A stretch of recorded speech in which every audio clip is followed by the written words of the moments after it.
And a beautiful good evening to you, everybody, from Jackson, Ohio, southeast corner of the state, Alumni Stadium. And tonight on the Butler County High School Sports Report, it's the Ross Rams traveling 2 hours to face the Ironmen of Jackson. Joel Sackenheim along with Dan Conway here. And Dan, the Ross Rams, 1-3 start to the season, but it could have been much more. Well, you look at Ross's schedule, and you have names like Wyoming and Wilmington on it. You know that you're going to be battle-tested early. The thing with Wyoming, it was a tough-fought game, 16-12.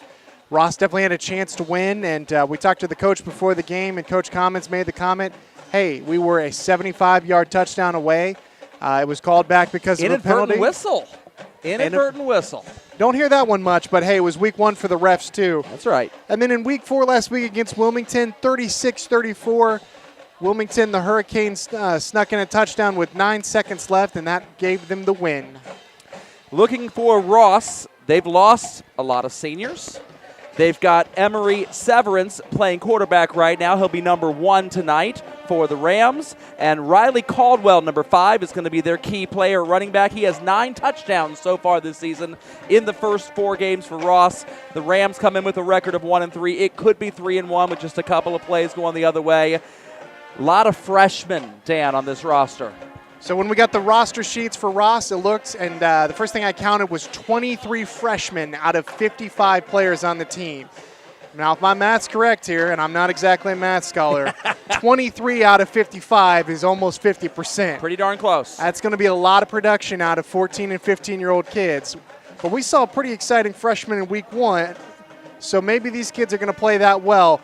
We'll see. They're going to have to play really hard here in Jackson. Only 8 sophomores on Ross's roster. They are the class that got hit hardest by the levy failures that they've been trying famously to get past back home in the Ross School District. So definitely a challenge for Coach Commons there for the Ross Rams. Defensively, key players to keep an eye on.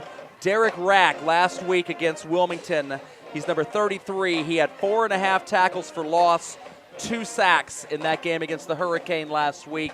Also, Austin Ferris looks to play big, and Riley Caldwell again, who plays both ways for the Ross Rams. Now, for those of you back home, you hear the Jackson Ironmen, and that bears out football royalty. The Ironmen are in the top 30 all-time in the state of Ohio in terms of total wins. Their head coach is Andy Hall. He's in his 15th year and is the all-time winningest coach in the history of this program with 120 wins and 36 losses in his first 14 years at the helm. And Dan, a colorful personality as well as Coach Hall.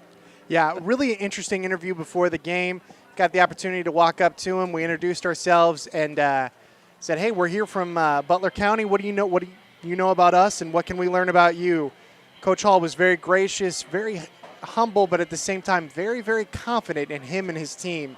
And I'll tell you this, when they warmed up, you could see Jackson's got a toughness about them, and Jackson's got a swagger. They belong on the field with anybody. And they don't fear playing anybody, was what Coach Hall said. They'll play anybody, anywhere, anytime. They're 3-1 so far with wins over Logan, Wheelersburg, and Western Brown, and a loss to their rival Ironton. Not the Iron Men, but Ironton. That's going to be confusing all night long. I'll mix it up at least once. At the road game against Ironton 3 weeks ago, and the home game here, their most recent home game against Wheelersburg, which are both southeastern Ohio, backyard brawls amongst football royalty in this area of the state. Both games had over 10,000 fans in attendance. Looking at the game last week against Western Brown, and we know Western Brown, of course, likes to play high-scoring games. Ross, that's a team you guys have played in the past.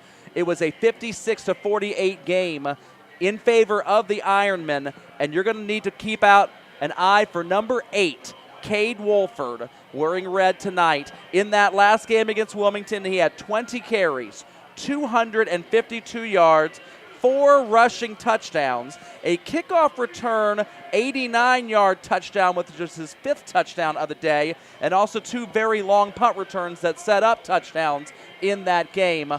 A tennis match broke out here, or out at Matt Orab.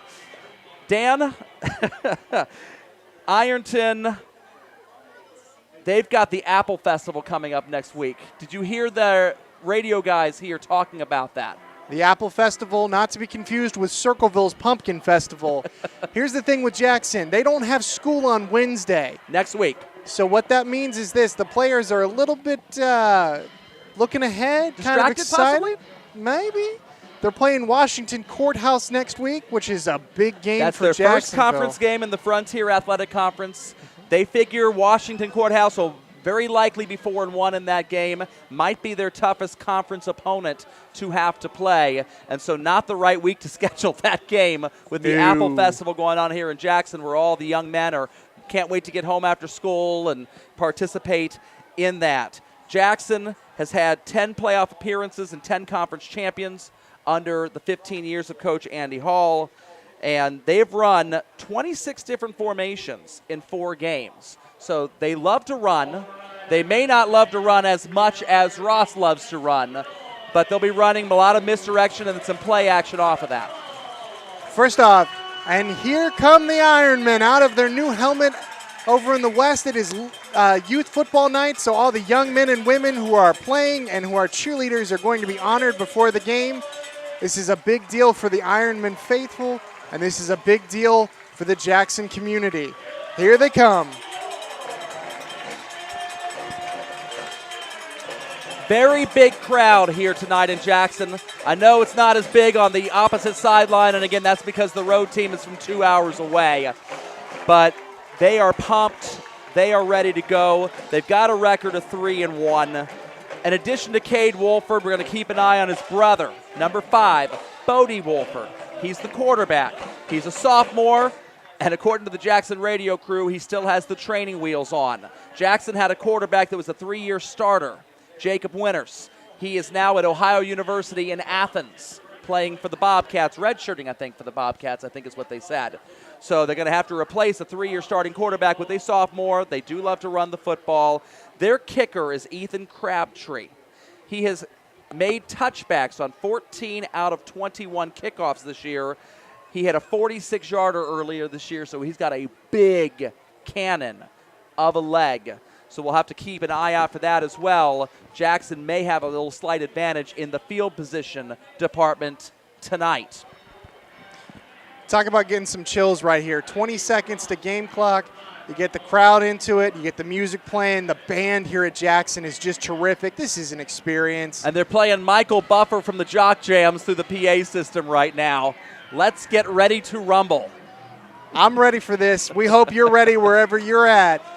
Jackson As Tommy Ross. Thrall would say, hope you enjoy it. Here it is from Jackson. The kicker, Ethan Crabtree, the aforementioned senior, putting the ball on the tee, and even the kicker is 6'2" here. A lot of height on this Jackson Ironman squad, although Coach Commons did say you can only put 11 of them on the field at a time. That's true. There's 11 guys on the field, but Jackson's 11 look strong and tall. Very, very tough. Crabtree to kick off. We'll do our best with yellow numbers on white jerseys. That's always challenging. Well, we may not have a return at all. That ball is going to land about 7 yards deep in the end zone. And the Ross Rams are going to begin their first possession of the game from the 20-yard line. So we will see Emory Severance and the Ross Rams. They run a wing tee, and Coach Hall of Jackson did mention before the game they had a real hard time simulating this in practice. Well, you don't see the wing tee very much at all, especially in the high school ranks. And if it's well coached, it's almost impossible to stop. For those of you who are college fans tuning in for this, it'll look like classic Army-Navy right here. And you got to love spreading the field out early. These teams have no familiarity with each other. None at all. Handoff is to Caldwell and tackle by A.J. Graham and for the Iron Men, who told us before the game. The other thing is this, Western Brown last week, well, they probably threw 12 passes a drive, so Ross is a different opponent here for Jackson. Man goes in motion, and again a handoff to Caldwell up the middle, and he is brought down by number 42, Drew Wiley, senior linebacker for the Iron Men. Third down and about 4, maybe 4.5 for Ross.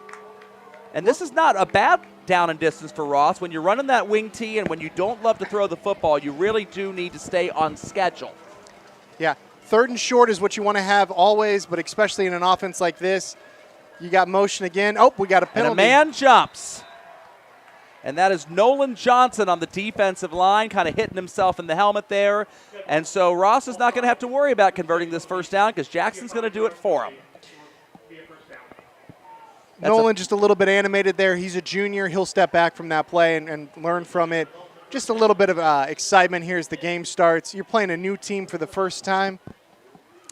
And yes, these guys, as we said before, Dan, have absolutely zero familiarity with each other. This is going to be a lot of fun to watch how they kind of feel each other out like a couple of boxers that have never fought each other before. There's a fumble. Ball is loose on the mesh point of the option.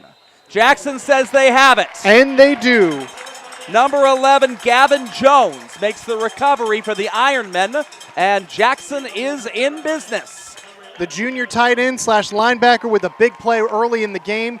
That is the third time we've seen Ross put the ball in the fullback's hands, and for the first time this game we have a turnover 1 minute and 27 seconds in. Jackson, you've got good field position. Let's see if they take a shot here, or are they going to continue to run the ball like they have throughout the year? It's always challenging in the wing T. The ball handling is the trickiest spot. You don't have the risk of throwing a lot of interceptions, but those mesh points can be a little bit tricky. Man goes in motion, and it's going to be a backward pass. It looks like completed. That is to Eli Brorman. And Brorman, the fullback, is going to be wrapped up and tackled after a gain of about 5, maybe 6 yards. Talking to Coach Andy Hall before the game, he specifically highlighted Eli there, and we wrote the word stud next to the kid because that seemed to be the only good way to describe him. You put the ball in his hands, and good things will happen for the Jackson offense. You let him block, and he's even better. He's a thick running back, not as much blazing speed as Cade Wolford, but gets the job done. And this is going to be a pass to the outside, and that is Cade Wolford. Breaks a tackle, breaks the second tackle, and he's going to be close to a first down, about 2 yards shy. And so it's going to set up Jackson with a 3rd down and 2. Kelvin Wright with a chance to wrap up there, but an excellent play made by Wolford, and it's going to be 3rd and short for the Jackson Ironmen. Interestingly enough for Jackson, coming out with 2 passing plays. Well, you know me. There's something about the words comfort food in football. That's right. Both very safe passes, almost like extended handoffs. Well, now they're going under center. It's good to see that, and it's good to see the 2 brothers in the backfield. A power T formation, a handoff to Brorman. Ooh. He's going to be just a hair short, and we're going to see how aggressive Coach Andy Hall, who's kind of playing with house money on this drive after the turnover. They've got a kicker that can get it within this range, but it's also going to be 4th down and 1 if they want to trust their big, powerful offensive line to try to get those sled dogs going, so to speak. Derek Rack is the senior linebacker, defensive lineman specialist here for Ross. Coach mentioned him before the game. He is a guy to keep an eye on. He is the guy who made that play. 8 minutes and 30 seconds left in the first quarter. 8-man line of scrimmage. Handoff to Brorman. It's going to just sled right. That looks just like the sledding drills that you see in practice. All those 2-a-days in training camp. And enough yardage for Brorman. It's going to be a 1st down for Jackson. Brorman there following the line of scrimmage. It moved about 3-4 yards as you saw the Ironmen push back the Rams.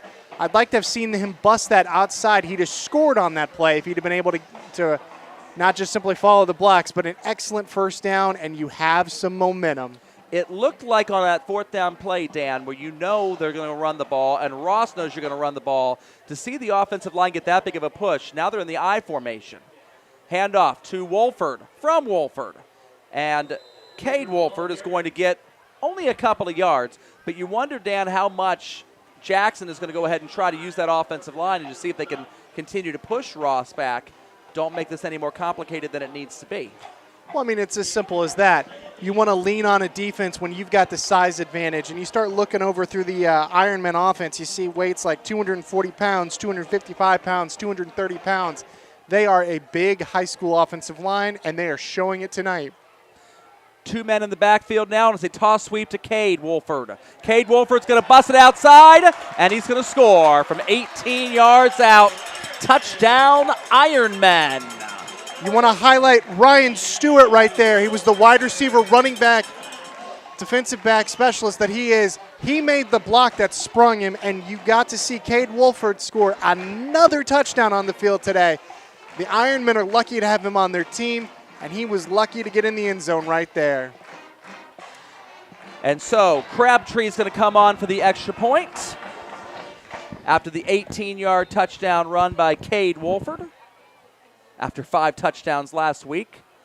And that is going to be up and plenty good. Ironmen up 7-0. Dan, what do you see early? The offensive line is going to continue to take control of this game. Jackson's pushing them around up front. Ross is going to have to adjust their defense. They can't come out and sit in the 5-2. They're going to have to get more bodies at the line of scrimmage and challenge Jackson offensively. Something else I want to highlight on the extra point right there, number 16, freshman CJ Crabtree. It was not a great snap, but he had a great hold on it. Way to make a play, CJ. People don't notice that, but it was a good decision and a great play.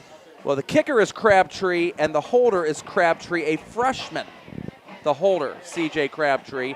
You wonder if Wolford, the quarterback, is the younger brother of Wolford, the running back, if the Crabtrees have a similar relationship, kicker and holder. It's kind of all in the family here. Wouldn't surprise me. All right, let's see if we can get another touchback here. I'm excited to watch number 4 kick. Coach said that he was comfortable anywhere from 46 yards in with him. Let's see if we can get another touchback right here. 7 minutes and 20 seconds left on the clock for the Ironmen.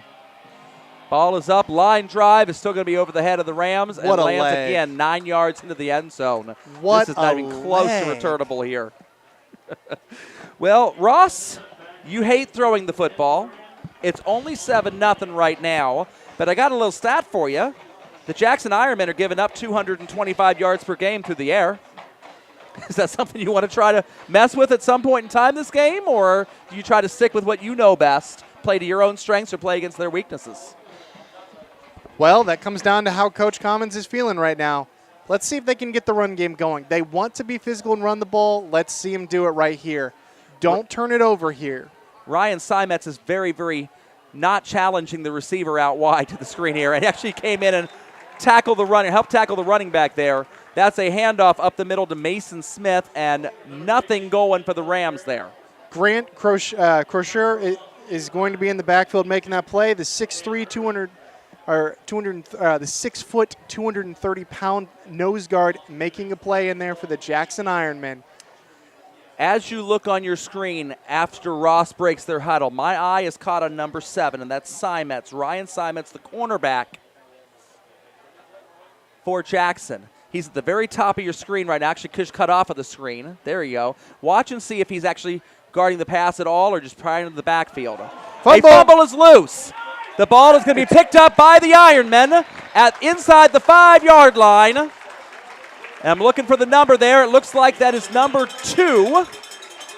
Tucker Williams, a junior backup quarterback and starting defensive back, busts in there. There was a fumble on the play, and Jackson is in business, 1st and goal inside the 5-yard line.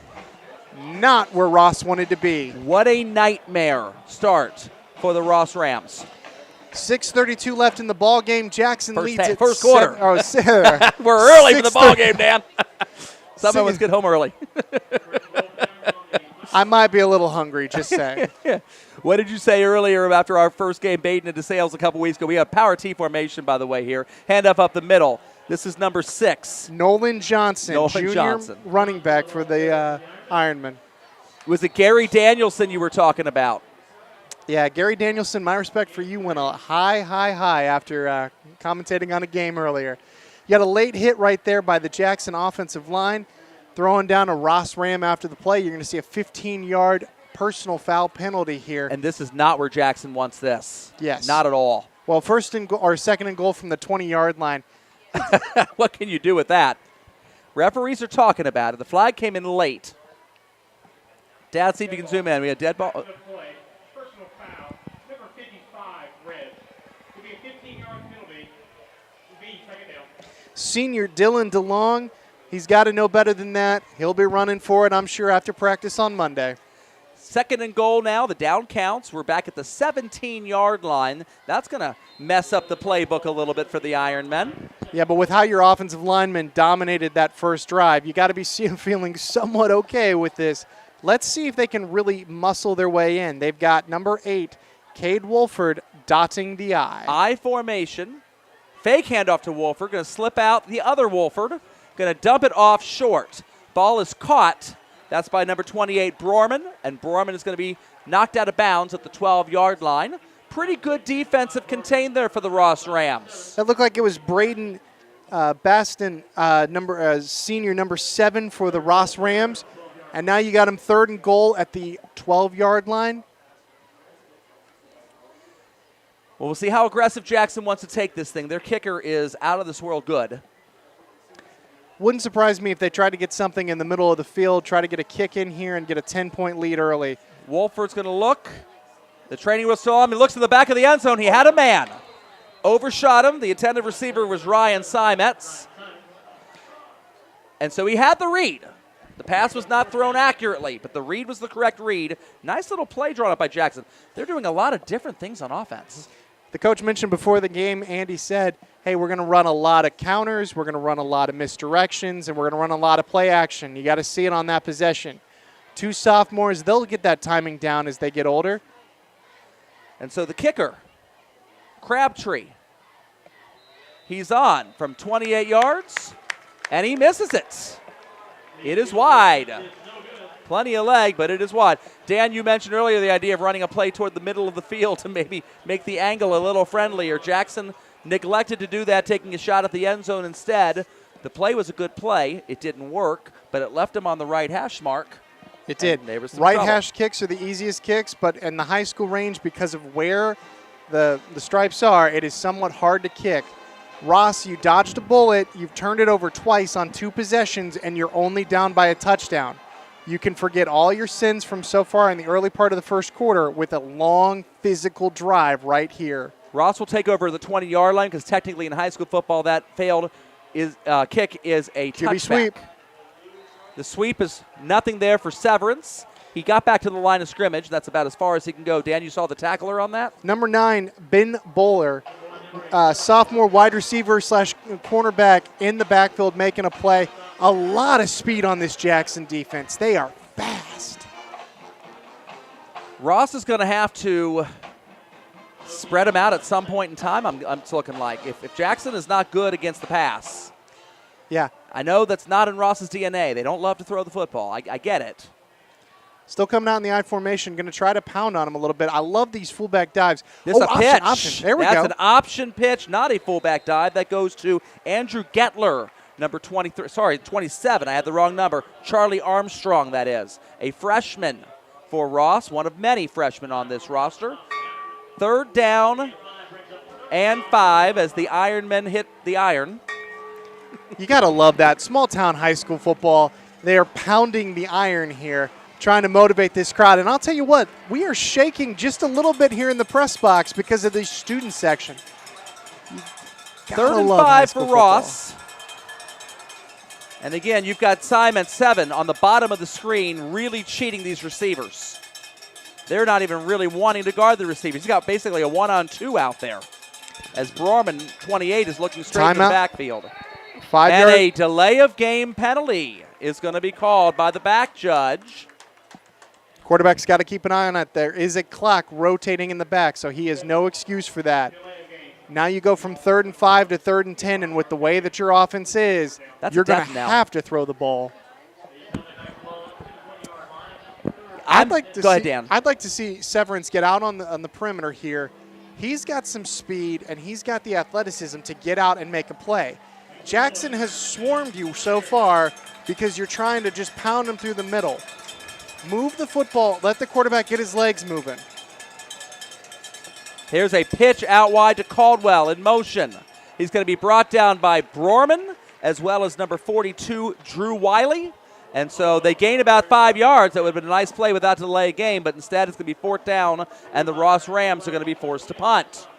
One of the keys in this game so far, when we've called Jackson players, we've called mostly seniors and juniors and occasionally a sophomore. When we've called for Ross, We've been calling for Severance, we've been calling for Caldwell, and we've been calling for freshmen.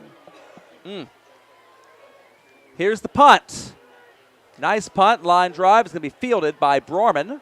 Borman's going to get a block coming back the other way. He's got a punt. This He's is got gonna a lane. This He's is going got to a go lane. to the 30. Got He's one got a blocker. Got to lane. tuck it in and tripped up by the 15-yard line. I don't know if a Ross Ram actually caught his shoelace or if that was just the field turf that got him. But Well- Dan, the Jackson Ironmen have had 3 drives in this game. They have started at the 30-yard line, inside the 5-yard line, and this one would be the 16, except there is a flag back at midfield. You see that little tiny splotch there on the midfield logo of yellow. No, it's on Ross. It's on Ross. Wow. Half the distance to the goal. So I'm going to continue with my comment. Jackson's had 3 drives today. They've started at the 30-yard line, the 4-yard line, and now the 8-yard line, all going in. Hard to win football games when you're giving up that type of field position. First and goal, Jackson on the 8. All right, you got the 2 Wolford brothers in the backfield looking for something here. Bodie and Cade. Cade looking for another touchdown. Coming out I formation. They don't even need to send the wide receiver out here. Here's a handoff. Fumble. Looks like the ball's on the ground. Looks like it is recovered by the Ironmen. Jump back on. Let's see who comes up with the ball. Yes, Jackson has it, and it looks like it is. Number 8, quarterback Cade Wolford. Yeah, You notice- Wolford's brother, Wolford. Yeah. Yes, the Little- running back. Usually the older siblings are the ones that are comfortable getting the ball there because they've struggled fighting off their younger siblings for food and things like that. Cade Wolford saves this Jackson drive for right now. I formation with the fullback Nolan Johnson and Cade Wolford, the running back, tailback. It is to the running back, Cade Wolford, and he's going to get some of that yardage. He's going to set up a 3rd and goal from the 5. And you want to give a little credit to Ross's defense here with as awful as the field position has been. And awful may be an understatement. Ross's defense has really responded very well trying to keep the Ironmen out of the end zone. They're still in that 5-2, and they're stacking them up at the line of scrimmage, trying to outmuscle them. They're throwing bodies at the line of scrimmage to slow down this Ironman offense. 3rd and 5 here. If they get a stop and they make them kick a field goal, you got to wonder if it's going to be in number 5's head. Pitch out wide. That's Wolford. He's got a man to beat. There is a flag thrown. There's a couple of flags. You got a big hold right there on Jackson. The funny thing is the referee on Ross's sideline reached in to pull out his flag. He accidentally pulled out his beanbag. Whoops. Threw the beanbag, realized it was the orange beanbag, then pulled back into his pocket to throw the red flag. And so it is going to be a holding penalty, nullifies the touchdown, and it'll be 3rd and goal from the 15-yard line. Now, if you're Jackson, you've got to feel good about how this game has gone. But when you've had first and goal, you've got 1 touchdown and 2 penalties down here in the red zone. Not how you want to play football, especially with Courthouse next week. It's so funny. Back home in Butler County, we call them the Washington Blue Lions. Here, they just call them Courthouse. You got to wonder if it's a little bit like how they call that team up north, that team up north, right? That's it. That's got to be it. Shotgun formation. Cade Wolford in motion. Here's the pass attempt from brother to brother. It's a little bit of a wide receiver screen. Breaks 1 tackle, cutting all the way back across the field. And he's going to make it. Touchdown. Son of a gun. Cade Wolford into the end zone for the 2nd time today. Dan, that was a wide receiver screen all the way to the left side of the formation, and he managed to go in by the right pylon. You talk about speed does wonders. You put the ball in number 8's hand or number 5's hand, and good things happen. 13-yard touchdown reception. Good snap, good hold, great kick, and it's 14-0. Ironmen here lead the Ross Rams. Minute 49 left to go in the 2nd quarter. I'd like to give a shout-out to Kenley Commons. Sitting back at home, she is going through her 5th round of chemotherapy. She has anaplastic large cell lymphoma, sophomore from Ross High School, and is the daughter of Coach Kenyon Commons of the Ross Rams. Kenyon's wife, Monica, also tuning in to watch. Monica had not missed a game in 15 years before this season. The last time, 15 years ago, she had missed a game was for the birth of Kenley. So now she is missing a few games to help deal with her daughter's chemotherapy. So we are proud to be here for you guys, Commons family, from this far away, 2 hours away, hoping you're tuning in, able to enjoy some Ross Rams football. Not the score they want to see right now. We'll see how Ross responds. Meanwhile, the crowd is pumped here at Jackson. Oh. Gotta love a little bit of Zombie Nation here. Jackson has an excellent environment. Ross, next year when they get to host the Ironmen, will need to bring their A game in order to be able to match this intensity that they've gotten here. And another touchback. What a leg on this young man here. Big props to senior kicker Ethan Crabtree, number 4. It's a feel-good story on that young man, too. So with 1:49 left here in the first quarter, Jackson leads 14-0. Ross will take over at the 20-yard line. 1st and 10. Ross Rams need to get something going. They've had a fumble given up at the 30. They've had a fumble given up inside the 5. And then they had a punt that was returned plus the penalty to the 8-yard line. Coming out with the fullback right behind the quarterback. Man in motion, a handoff to the fullback dive to Riley Caldwell, and there's not been anything on that so far the entire first quarter. Jackson's had that well scouted. I think it's the 4th or 5th time we've seen a fullback dive out of Ross, but you got to keep throwing these body blows as the game goes on. Shorten the game. 23 freshmen are on this Ross roster. They have to shorten the game to stick in it. Jackson is up 14-0. This is the most important possession of the night for Ross so far. Man in motion again. Quarterback's going to keep it. That's Severance. Severance is wrapped up in the backfield by Eli Ray. Eli Ray with a really nice play in the backfield. You get to see Emory Severance. He moves really well. He's got a lot of that jitterbug, the ability to move and make plays, but pulled down for a loss again, and the iron is going here for the Ironmen. Well, so far, Ross has not been able to out-muscle Jackson. No, and they've not been able to out-athlete them either. So what's the next option, Joel? Well, the weak pass defense. That has to be, right? We'll find out I here. formation. Handoff, no, fake. Severance going to pitch it out wide. That pitch out wide to Armstrong. And Armstrong is wrapped up with nowhere to go. Eli Ray once again making a great tackle. The junior number 20 in there for the Ironmen.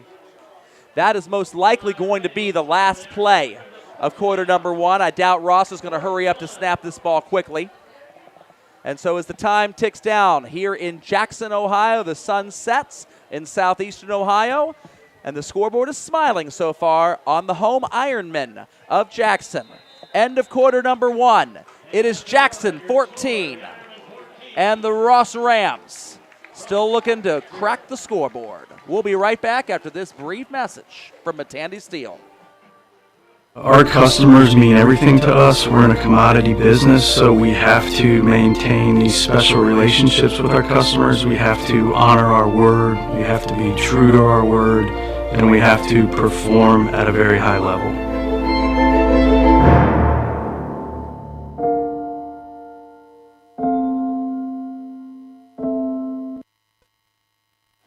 Back here in Jackson. I wish I had the Johnny Cash and June Carter music. We got married in Jackson. Dan doesn't even know that reference. It's an old Man in Black song. I'm kind of stunned right now. June Carter, we need her. Where is she when we need her? We are here in the second quarter. Joel Sackenheim, and we're going to hand off the play-by-play for this quarter to Mr. Dan Conway. All right, this is my first time ever doing it. Stick with me here. 4th and 11 here for Ross. They're going to be punting off here, going from left to right.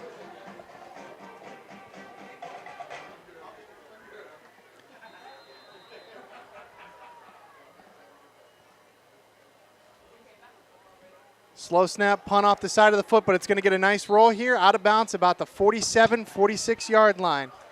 Dan, this is going to be Jackson's best or worst starting field position of the day, and it's still on the other side of midfield. Well, you win a lot of games with field position yards, and you win a lot of games if the worst field position you've got is the 47-yard line.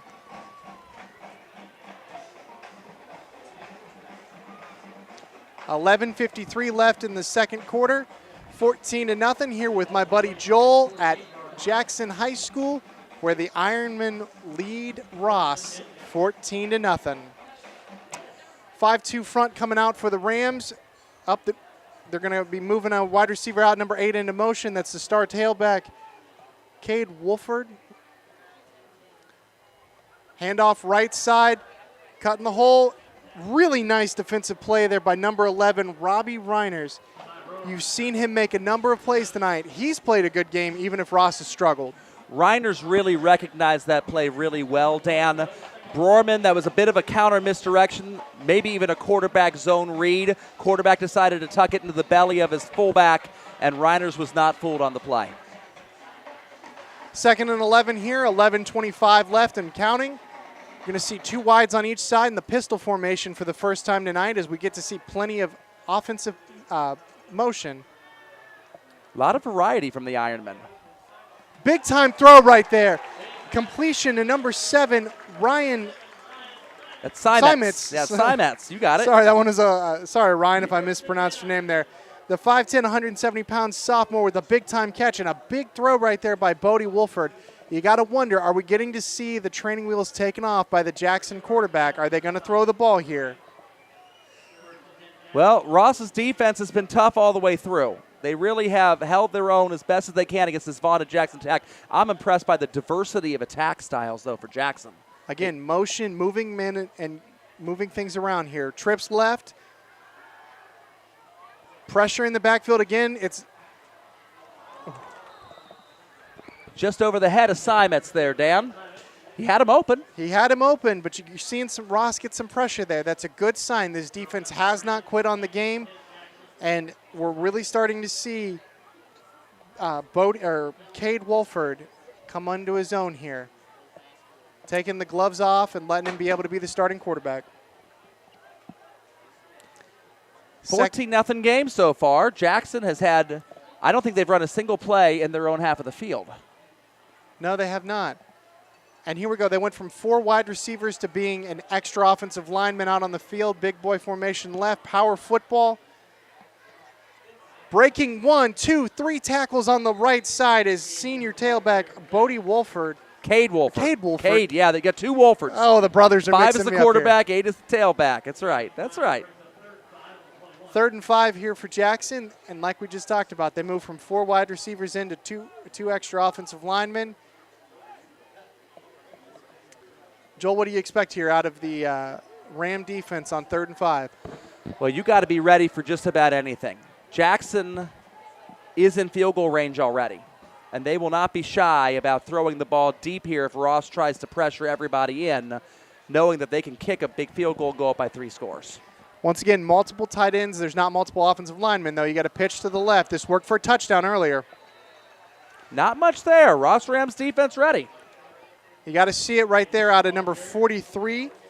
That is Kanan Sawyers. He's a freshman defensive lineman. Good to see freshmen in there making plays.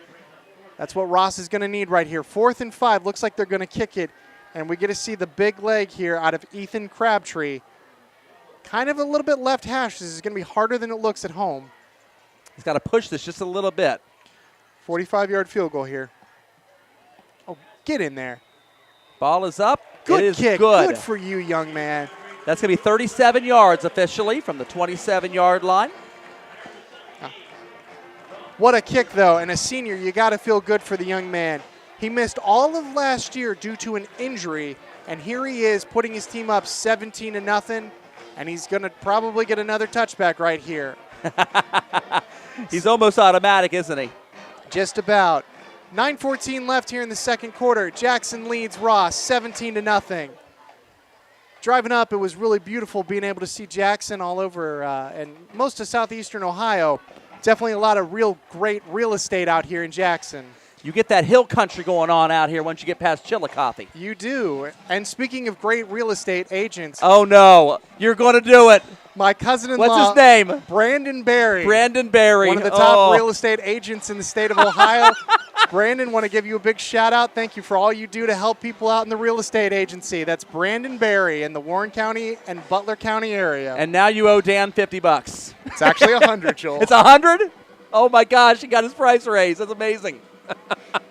Chris Vogt, we're getting you advertisers. Ball to the end zone. This is going to be fielded, but past the goal line, so it will not be any returnable kick. Sorry, Dan, I just took your play-by-play there. Forgot you were doing it in the second quarter. That's all right. It's not as easy as it looks, is it? It is not. Well, here we go. 17-0, 9:14 left in the second quarter. Ross starting out at the 20-yard line here. This offense needs to get something going. They've turned it over twice. They've struggled to move the ball, leading into 2 punts. They have to get something going behind the fullback. And you're going to specifically be looking at number 1, Emory Severance, and number 5, Riley Caldwell.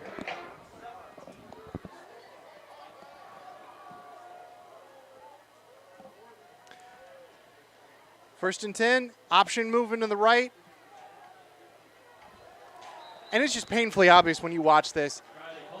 Jackson is teeing off on the quarterback play. They're going to have to throw the ball, Ross is. As soon as he makes a move on the pitch, there's 3 guys going after the ball carrier. Jackson really good against the run. You need to keep an eye, folks, on Ryan Simons. This is going to be the key player here for Jackson, number 7. He's at the very bottom of your screen right now, and he is man-to-man coverage against Ross's receiver, number 7, Braden Baston. But he's not really covering him. He's looking in the backfield because he knows a run is coming. Pass. And there's the attempt. That went through about 3 guys' hands and eventually ended up on the turf harmlessly, but you're going to be looking at 3rd and 8 here for Ross. It's good to see him throw the ball there. Shout out to Simets, who was looking in the backfield and managed to still get on his high horse and get a deflection on that ball. 17-0, 3rd and 8. You just threw a pass. Let's see if we got another one in. They threw 12 in the first 4 games of the season. Let's see if we get back-to-back here, or are we going to get some kind of option going out to the left side. It's getting loud on the field. Option moving left. Quarterback keeper, Dan. Excellent decision there by Emory Severance to not string that out. You get a late excessive celebration here. Is there a flag in there? There is a flag. It could be actually on Ross. Hey, Dad, zoom in on this official. We'll see if we can get him through the sound system. It's kind of nice. He's mic'd up. It's the one with the white hat, Dad. White hat, Dad. Other direction. There he is. Back to the play. Personal foul. Number 36 on the defense. Be a 15-yard penalty. Result, first down. Number 36 is going to be Bryce Delaney, a junior, 6 foot, 200 pounds, and I'm sure he'll be running for that on Monday. But hey, 1st down and 10 for the Ross Rams. They get their 2nd first down of the game, and it's also like the first one on penalty. This is Ross's farthest they've gotten down the field all day, 40-yard line. Dive play again with the fullback fake, quarterback, and you get to see Severance moving. He's a jitterbug. He gets the ball, and he can make people miss as we pass 8 minutes to go, and now 7:59 left in the second quarter. Props to Eli Brorman there of the defensive Ironman, getting into the backfield and kind of blowing that play up. It's assignment football when you have to guard against the triple option. Looks like we're going to be perfectly balanced on the line, but there's 2 tight ends going to the left here for Ross. They're in the fullback with the dot of the I being Riley Caldwell, and he's going to get the carry left side off the hash. Good run by Riley up the middle. I want to give props to the Jackson defense. You play Western Brown last week, and you play Ross this week. Are there 2 offenses in high school football that could be any more different? Probably not. This is part of the beauty of high school football. One week you're playing the air raid, the next week you're playing a team that doesn't know what a pass is. 3rd and short here for the Rams. Fullback right under center. QB sneak here. Severance is going to be really close to a first down. He might have it. Looks like the ref's going to give it to him. Good to see him picking up a first down without using penalty yards here. And how about a quarterback sneak on 3rd and 3? Hey, put the ball in your best player's hands, and that is what Emory Severance seems to be. the offensive line getting a good push. They're starting to get some confidence, and confidence is key. Very much the same way with a quarterback. You get in some mashed potatoes, that comfort food, getting this offensive line some comfort food. You might see another sneak right here. He's going to keep it around the outside, Dan. And a ball pops out. QB sweep. Severance, he's got the ability to make people miss in space, but he needs to be able to get to space. Ross is having a hard time blocking that left side sweep like that. 2nd and 8. This will be the Rams' first play on the attacking half of the field. They got 6 minutes left to go. They run a methodical offense. If you can punch this thing in right before the end of the half, a little bit of Big Mo might end up in the Ross locker room by halftime. They need it. They got 2 tight ends to the right. Fullback dive again, and you got to love seeing the ball going into the hands of, that looked like Caldwell again, yeah. Sorry, in the Jackson. These yellow press numbers box. getting you? Yeah, the yellow number, yeah. I'm having a hard time spotting the difference, but hey, this Jackson defense doesn't seem to have a hard time finding the yellow numbers and hitting them hard. 3rd and 4 right here. Again, wide receiver going out to the right, not being covered all the way as Jackson's trying to put 11 guys in the box. Handoff, fullback dive off to the right side. Big boy football He's got right it. there. First down for Riley Caldwell and Ross with their 3rd first down of the game. A lot of teams would go into the tank down 17-0 on the road after a 2-hour drive after school. Ross is fighting back, and they're using the right side of their line as a strength. You gotta love the fight of this Ross Rams football team. They're 1-3. They've had 2 really hard luck losses, and they're hanging in against a really talented Jackson team right now. Motion out of the backfield. Fullback dive. No, Fake the Severance dive. No, keeps Severance it. has got it. Severance is at the 20. He's at the 10. 1st and goal. Ross Rams, big time hit there out of bounds, but Severance gets right back up. Emory Severance busts one. They faked the fullback dive, busted out. 4:48 left, and Ross has got 1st and goal.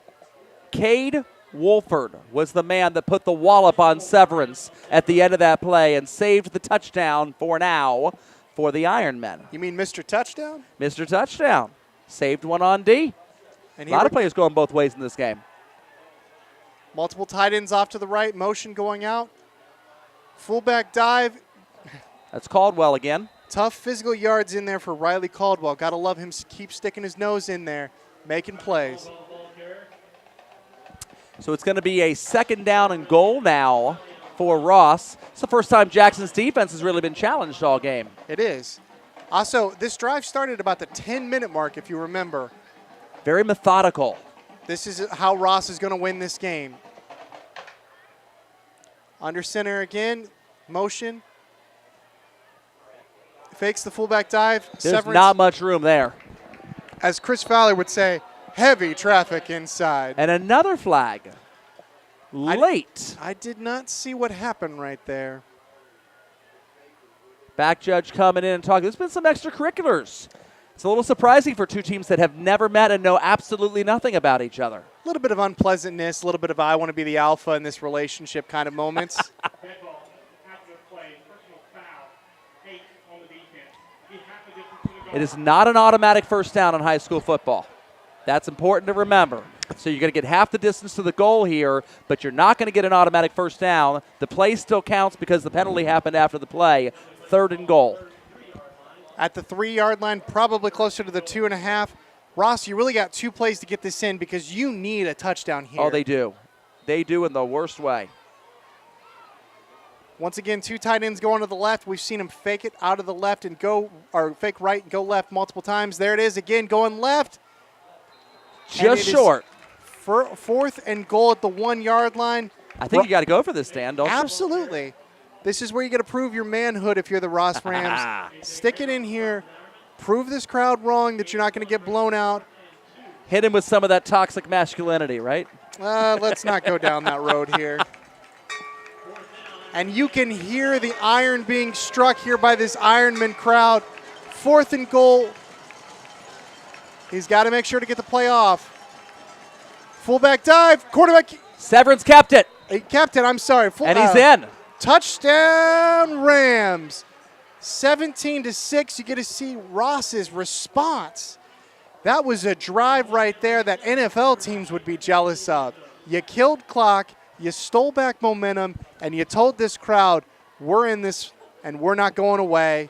17-6, Ironman lead here with 3:05 left in the second quarter. And that was on 4th and goal. Low snap. Uh-oh. Kick is still up, It and made it it is through. good. All right. Props to you and the holder right there. I didn't see a number, but hey, that's one of the toughest plays in the world to take a low snap. And here we go, 17-7. Let's see what Jackson does. I'm excited to watch their quarterback here.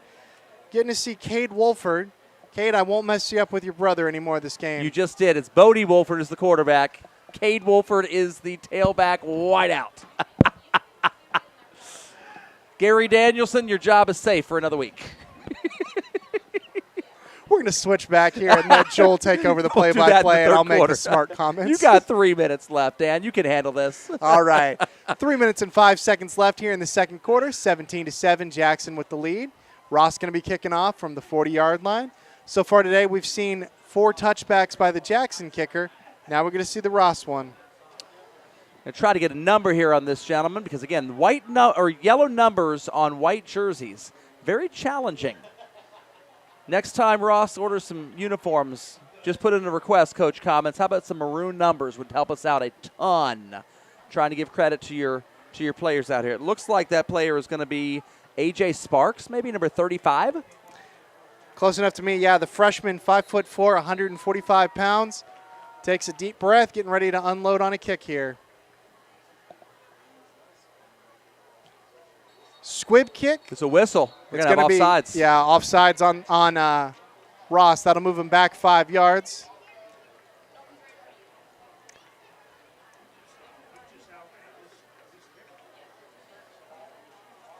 So they'll move this back to the 35-yard line. False start on the kicking team.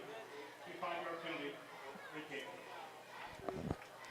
We're going to have halftime for you coming up in a little bit, and I'm trying to get all these scores keyed in for you guys. So everybody, regardless of which team you're here pulling for online, we'll get you all the second-level points, permutations that you guys need. Score I've got my eye on is Lakota West 38, Colerain 7. Ooh. The coach, is it Bolin or Bolden? Bolden is for Lakota West, yeah, but The he Coach was Bolden game. He was the head coach, though, of Colerain for many, many years. So a bit of a revenge matchup there. All right, kickoff from the 35-yard line going out. It's a squib kick low, but bounces. Fielded by number 8. That's Cade Wolford. The running back do everything for the Ironman. And he does do everything. That's absolutely a valid statement there. He has scored, 5 touchdowns last week in their game. Jackson going to take over at the 43-yard line here with 2 minutes and 57 seconds left in the second quarter. An opportunity to strike, and they get the ball back to start the second half. Let's see what they do. They're going to be more aggressive here with their sophomore quarterback, Bodie. And this, by the way, is the first play Jackson's run on their own side of the field all half. Sweep to the right. There he goes. You've got a big run down the sideline. Touchdown. Nolan Johnson. Number 6, Nolan Johnson, the junior running back. That's got to feel good coming off the edge like that. That's going to be a 57-yard touchdown run for Nolan Johnson. Ross, it took you about 7 minutes to get all the way down the field, scoring on a 4th down and 2. It took Jackson about 10 seconds to get down the field, scoring right back at the other end. Well, and here's the thing I'm noticing. Jackson so far, 1 play in their territory. All their other plays in Ross's territory. So far, they've scored the one time they lined up on their side of the field. You think that's a strategy they should try for the next half? I don't know if it's foolproof, but that extra point went over the netting. net? Kid's got a leg right there. If you're a small Ohio college in the Mid-American Conference, you might be giving a phone call to Jackson High School later. That's a good thing to look for, isn't it? You know what Dusty Baker says? Dusty Baker, the former Reds manager, he talks about as a manager, you want to have a good bullpen and a good whiskey after the game. As a high school coach, you want to have a good kicker and a good defense, and Jackson seems to have both. I'm very impressed with this Jackson team. There's a lot of ways that they can hurt you. Coach Andy Hall, he's been having a great year and a great career, and you get to see the talent that he's had here on Jackson. They're going to be kicking off from the 40, going from the right to the left. There's 2 minutes and 46 seconds left on the second quarter clock.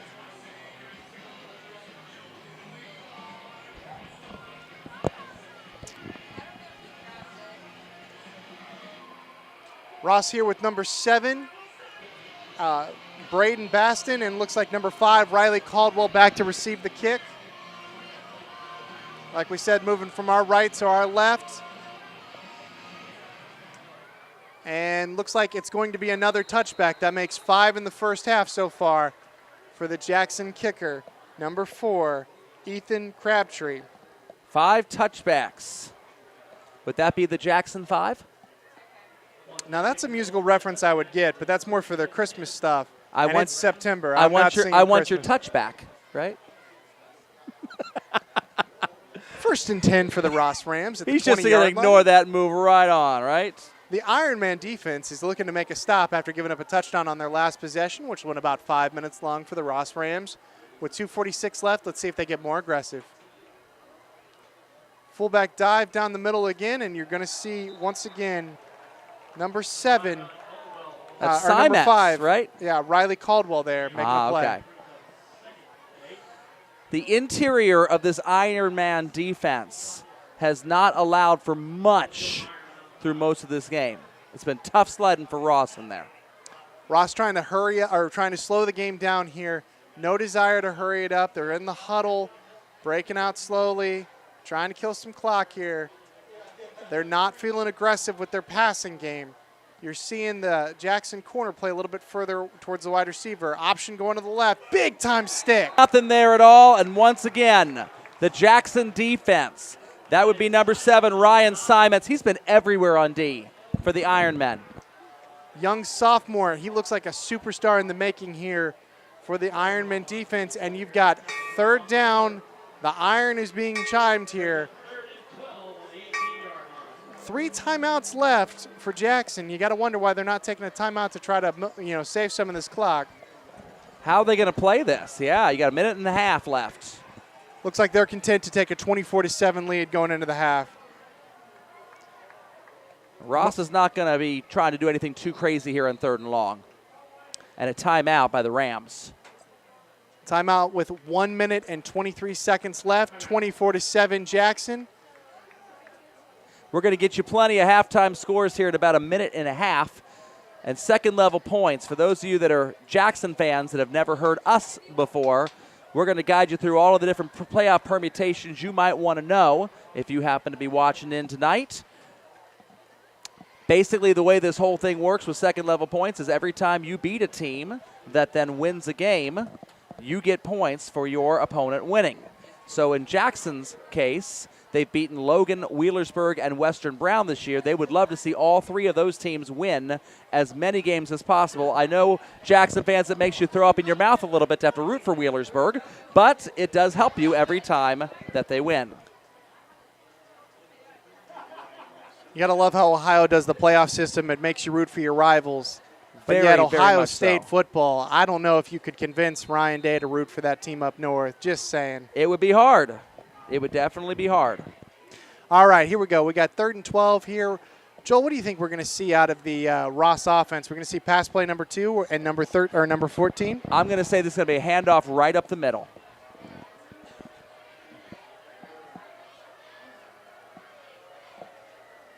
And this is going to be a rollout.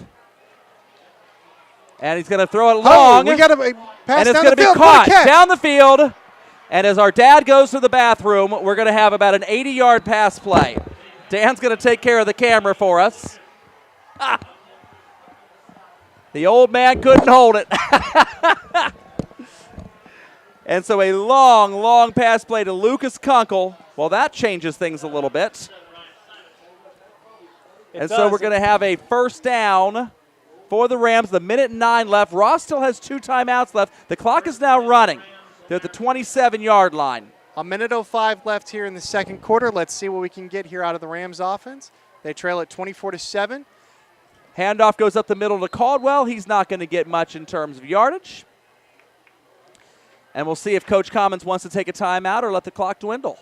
46 seconds, 45 seconds. They're going to call timeout with 45 seconds left. 2nd and 7 here at the 24-yard line in enemy territory. It'd be about a 31-yard field goal? Yeah, I mean, welcome everybody to Jackson Alumni Stadium. It's been a beautiful, beautiful night for football here. Jackson has been very impressive. Ross has held in there. They're not folding by any stretch. They're throwing some counter punches. They're having a tough time hanging in there, but they're definitely giving it everything they got. Good to see them fighting back here in the second quarter. That long touchdown drive really sent momentum their way, and then immediately snuffed out by a big touchdown run back by the Ironmen. Let's see if they can get a field goal or something before the half.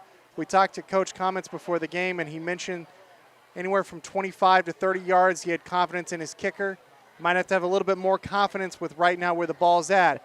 Out of timeouts are the Ross Rams.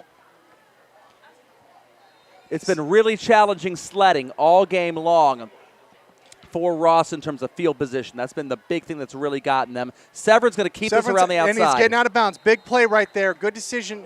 Fake the dive, immediately sprint for the sideline, and with 43.1 seconds left, Ross has the clock stopped. 3rd down and 3 at the 20-yard line. That's a 37-yard field goal for the Rams.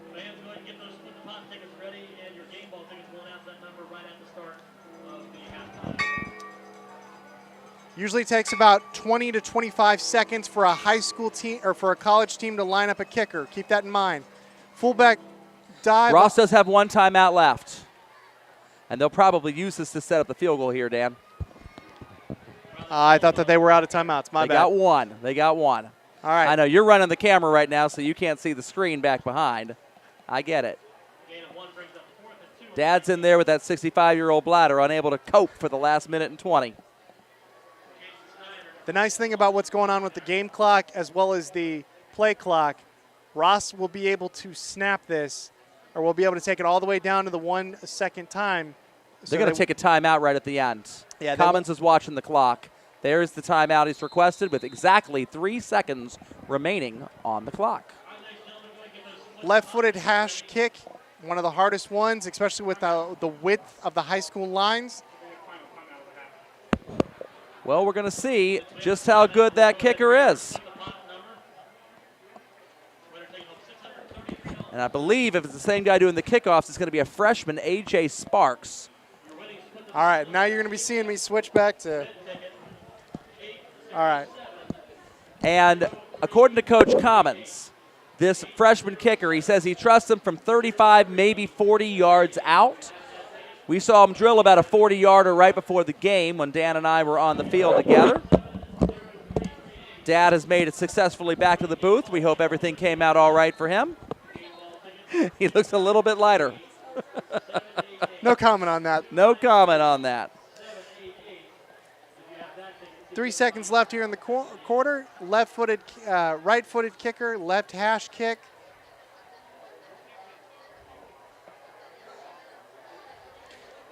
Notice that the Ironmen are playing back. They're expecting some kind of a fake here. This is going to be a 36-yard attempt off the left hash for A.J. Sparks, with the hold of Emery Severance, the quarterback.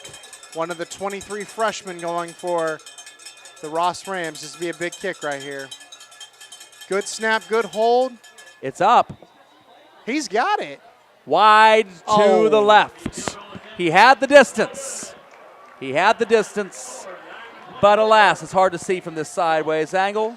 He is wide to the left. And so we have reached the half here at Jackson. And the score, the Ironmen 24 and the Ross Rams 7. Joel Sackenheim, Dan Conway, pleased to have you commercial-free all halftime long as we rock and roll here at Alumni Stadium in Jackson. Let's look at some scores from out of town, shall we? We're out of town. You're back home. So first and foremost, the game that's on WMOH right now, at halftime at Mancuso Field, right there on Sharon Road, the Princeton Vikings with a 7-3 lead over the Hamilton Big Blue. Hamilton has been unbelievably surprising this year under the second year of the leadership of Coach Arvie Crouch. They were beaten, shut out by the Baden Rams in week 1, and you wondered, would Hamilton be able to provide Baden with many second-level points? As it turns out, they have done 6.5 worth every single week so far, and now facing the undefeated Vikings, it is a 7-3 halftime score as Arvie Crouch's defense playing really good against a quality opponent. Princeton's the number 1 seed in Region 4 right now if the season ended today, so this would be a big win for the Big Blue. They can be able to come in and be number 2 behind what would be Milford, who would move into 1 if they win tonight. Halftime at Fairfield Alumni Stadium, and two teams whose records do not look like they normally look at this time of year. Mason and Fairfield both 1-3. They have the identical record, and they have the identical 7 points on the scoreboard at halftime over in Fairfield. It'll be a very nice win for either one of those squads if they can get that. It will. Remember that there are 17 teams in Region 4, 16 of them make the playoffs. Both of these teams are trying to be able to build some momentum to get up and maybe have a home playoff game. There's not been a lot of winners in D4, or in D1 Region 4. Yeah, there's been a lot of losses in that region so far. Here's speaking of big losses, Coach Tom Bolden, Lakota West, coming back to his old home at Colerain, and it's a 38-7 lead for the Firebirds. No problem with the Colerain Cardinals, who are going to drop to 0-5. Well, you never know, miracles happen, but I doubt it right now. Wow. How far have the Colerain Cardinals fallen since they have lost Coach Bolden to those Firebirds? First quarter score. We've not seen anything updated, but John Kitna's son has scored a touchdown. And so the Lakota East Thunderhawks have a 7-0 lead at Barnett Stadium over the Middletown Middies. Early in the first quarter at that game, John Kitna, 0-4, is the coach of the Thunderhawks. Don Simpson has overachieved compared to previous years. Middletown 2-2 on the season. Here's a game at Kumler Field between GCL and, I almost said SWAC, Southwestern Buckeye League, as Ross and Edgewood are both in the Southwestern Buckeye now. Ross will play Edgewood later on this year. Edgewood has played a hellacious schedule. They have lost games to Milford, who is number 1 in Division I Region 4 right now. They have lost to number 1 Baden, who's number 1 in Division III Region 12 right now. And they have lost to Clinton Massey, who is number 1 in Division IV Region 16 right now. They beat Talawanda last week in a bloodbath of a game there. And now they're hosting CJ. CJ 3-1 out of the GCL. This is a friendly score so far for Baden, and not a friendly score so far for Ross, because Ross would love Edgewood to be able to get a few more wins for when they play them head-to-head. They'd be worth more second-level points. Talawanda and Carroll, nobody is tweeting, nobody is score streaming from that game right now. So if anybody knows that score, post it on Twitter. We'd love to see how the Carroll Patriots are faring hosting the Talawanda Brave. Just one Brave. Singular without the S. At Virgil Schwarm Stadium, the Baden Rams, 4-0, number 1 in Division III Region 12. Hey, Jackson, this might be a team you could see in a state semi if the Ironmen can advance and advance and advance through their playoff bracket. Baden is playing Big Red Hughes tonight, and at halftime it is the Rams, the Baden Rams, 28, and Big Red Hughes, 6. No problem so far for Baden tonight. Here's a game that will affect Ross as well as affecting the Jackson Ironmen, because Ross plays Monroe later on this year, and Jackson plays Washington, or as they call them, Courthouse, next weekend after their Apple Festival here. And so Ross would love Monroe to win this game. Jackson would love Washington to win this game. And so far, the Blue Lions of the Courthouse are up 14-7 at the half out in Washington CH. Here's a score.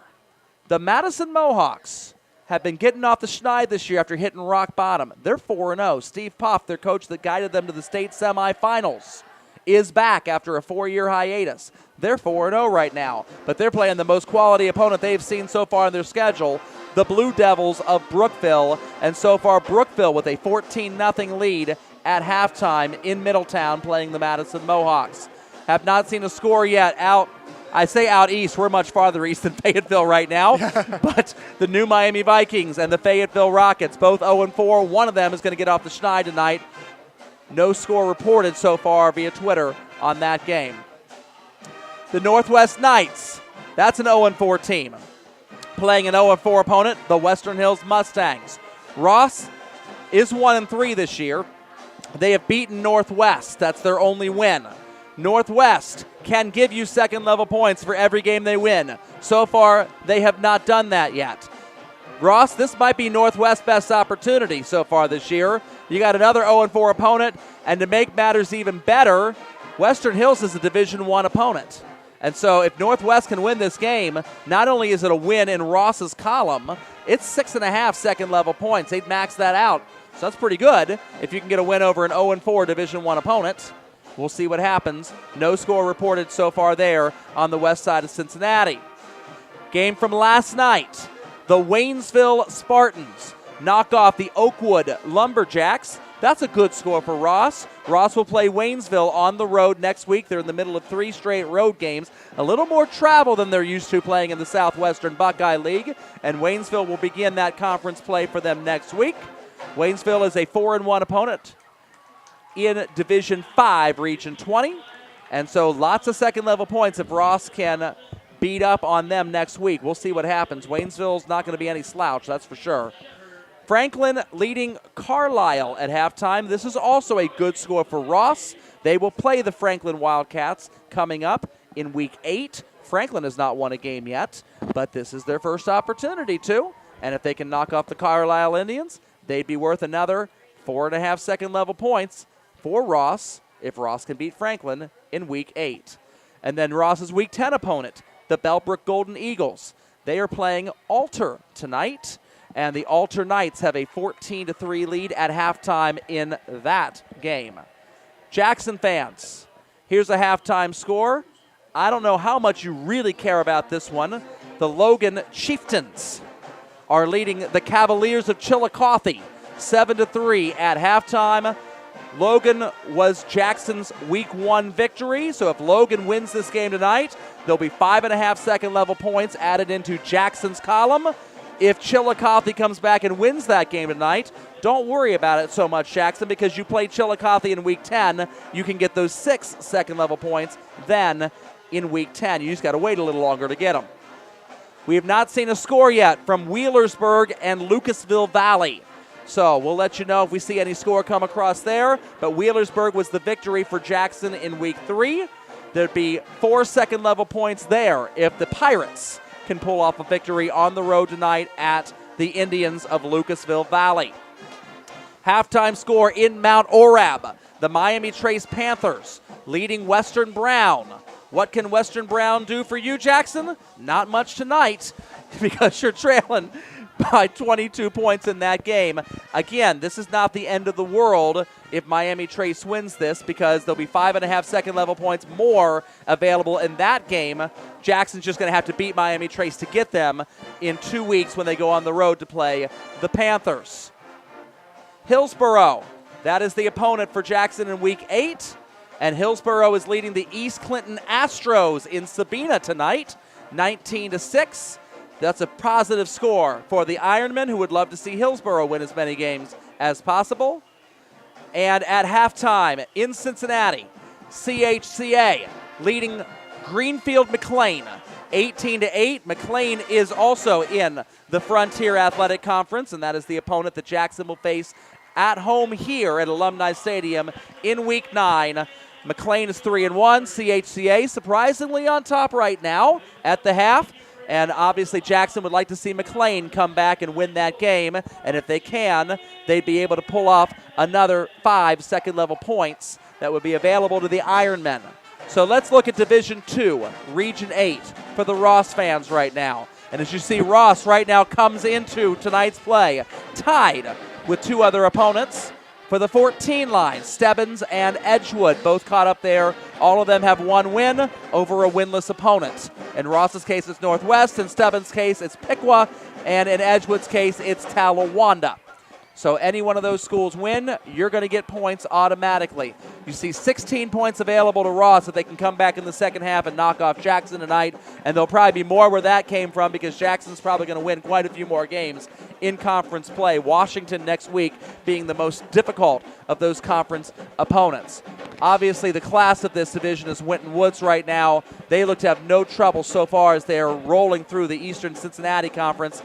How about the Kings Knights on the 3 line? They were 3-0 last week and lost to Loveland. Kind of a big shock right there. Loveland considered to be about a 12 to 15 point underdog, depending upon who you read.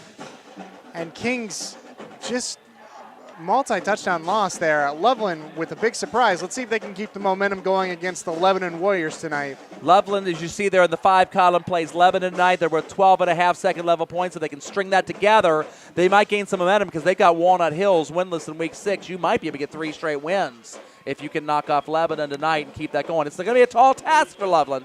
Lebanon would be favored in that game. We'll see if the Tigers can turn this thing around after those first 3 losses to Middletown, Anderson, and Milford. Also keep an eye in this region on the number 4 line, Clayton Northmont, who beat LaSalle earlier, then lost an overtime game last week to Kettering Fairmont. Northmont, the Thunderbolts, will have Centerville tonight, and then Miamisburg and Waynes. All of those are worth at least 16 second level points, if not more. A lot of opportunities for Clayton Northmont to climb this board later on in the season. That's part of being in the GWOC, the Great Western Ohio Conference. You're going to play a lot of D1 schools, and you're going to play a lot of really good teams. Northmont's going to be battle-tested for the postseason. Also advantage for Northmont is the fact that there's only 8 teams in their conference, and Winton Woods and Kings have 10 in their conference, meaning that Winton Woods and Kings play a 9-game conference schedule, which artificially lowers the ceiling at the upper end for the number of points that are available. All of those GWOC teams get to play non-conference games for 3 weeks, not 1 week, which allows them to compile a few more points before they go into conference play. That's why you look across those lines and see a little better point values for some of those GWOC schools. Looking at Division III, Region 11 for you Jackson fans that happen to be tuning in to this contest tonight. Jackson is currently on the 6th line, and there are some really, really strong teams in this region. Yes. London, the Red Raiders, are on the number 1 line. They're playing St. Paris Graham tonight. They might get overtaken by Bishop Watterson. That is if Watterson can knock off Chardon. Hello, how's that for an opponent? My goodness. Hamilton Township is 4-0 right now. Bloom Carroll on the 4 line. They lost opening weekend to Harvest Prep. They were a state finalist last year. They knocked off Tippecanoe in the state finals. And then you see Granville. Jackson and Granville have tussled with each other in the playoffs the last 2 years. Jackson knocking off Granville last year. The Blue Aces knocking out Jackson the year before that when Granville went on to play the Baden Rams in the state semifinals. So very tough opponents there. Never sleep on Bell Fountain there on the 7 line either. Some real tough schools there to be fighting for home games and fighting for seeding down the stretch in this region. I'd like to give a specific shout-out here to Granville's Week 5 opponent, to Johnstown Northridge. There you see him on the 5 line. You see, yeah, Johnstown has an opportunity to give Granville a couple of points. 4 points for the Blue Aces tonight if they can knock off the Vikings of Johnstown Northridge. Not the Polar Bears, who are Dayton Northridge. We've got a couple Northridges floating around out there. Gotta love the town of the Licking Valley League. Oh, yes. Division 1, Region 4. There you see the road leads in Milford. They're the number 1 seed right now, and they got Kings tonight, a chance to pull even farther away. St. X, they lost to McCallie, Tennessee. If they would have beaten McCallie, they'd be the number 1 seed right now. They're playing Moeller tonight. What's normally a big game, but Moeller's only 1-3. They've lost 3 of their 4 games to their Indiana opponents.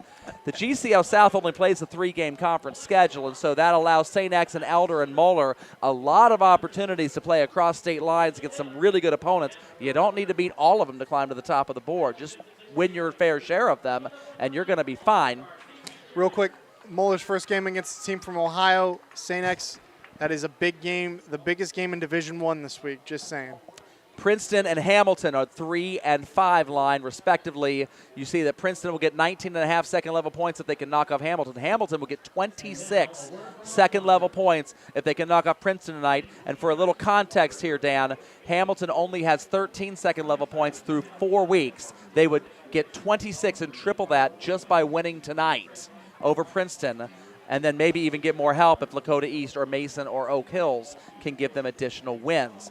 Lakota West was 0-2 after losing to St. X and Princeton. It looks like they're turning around the ship a little bit after beating Fairfield, Middletown, and then playing Coleraine. They're going to struggle to get enough second-level points to really climb all that high, but we'll see what happens.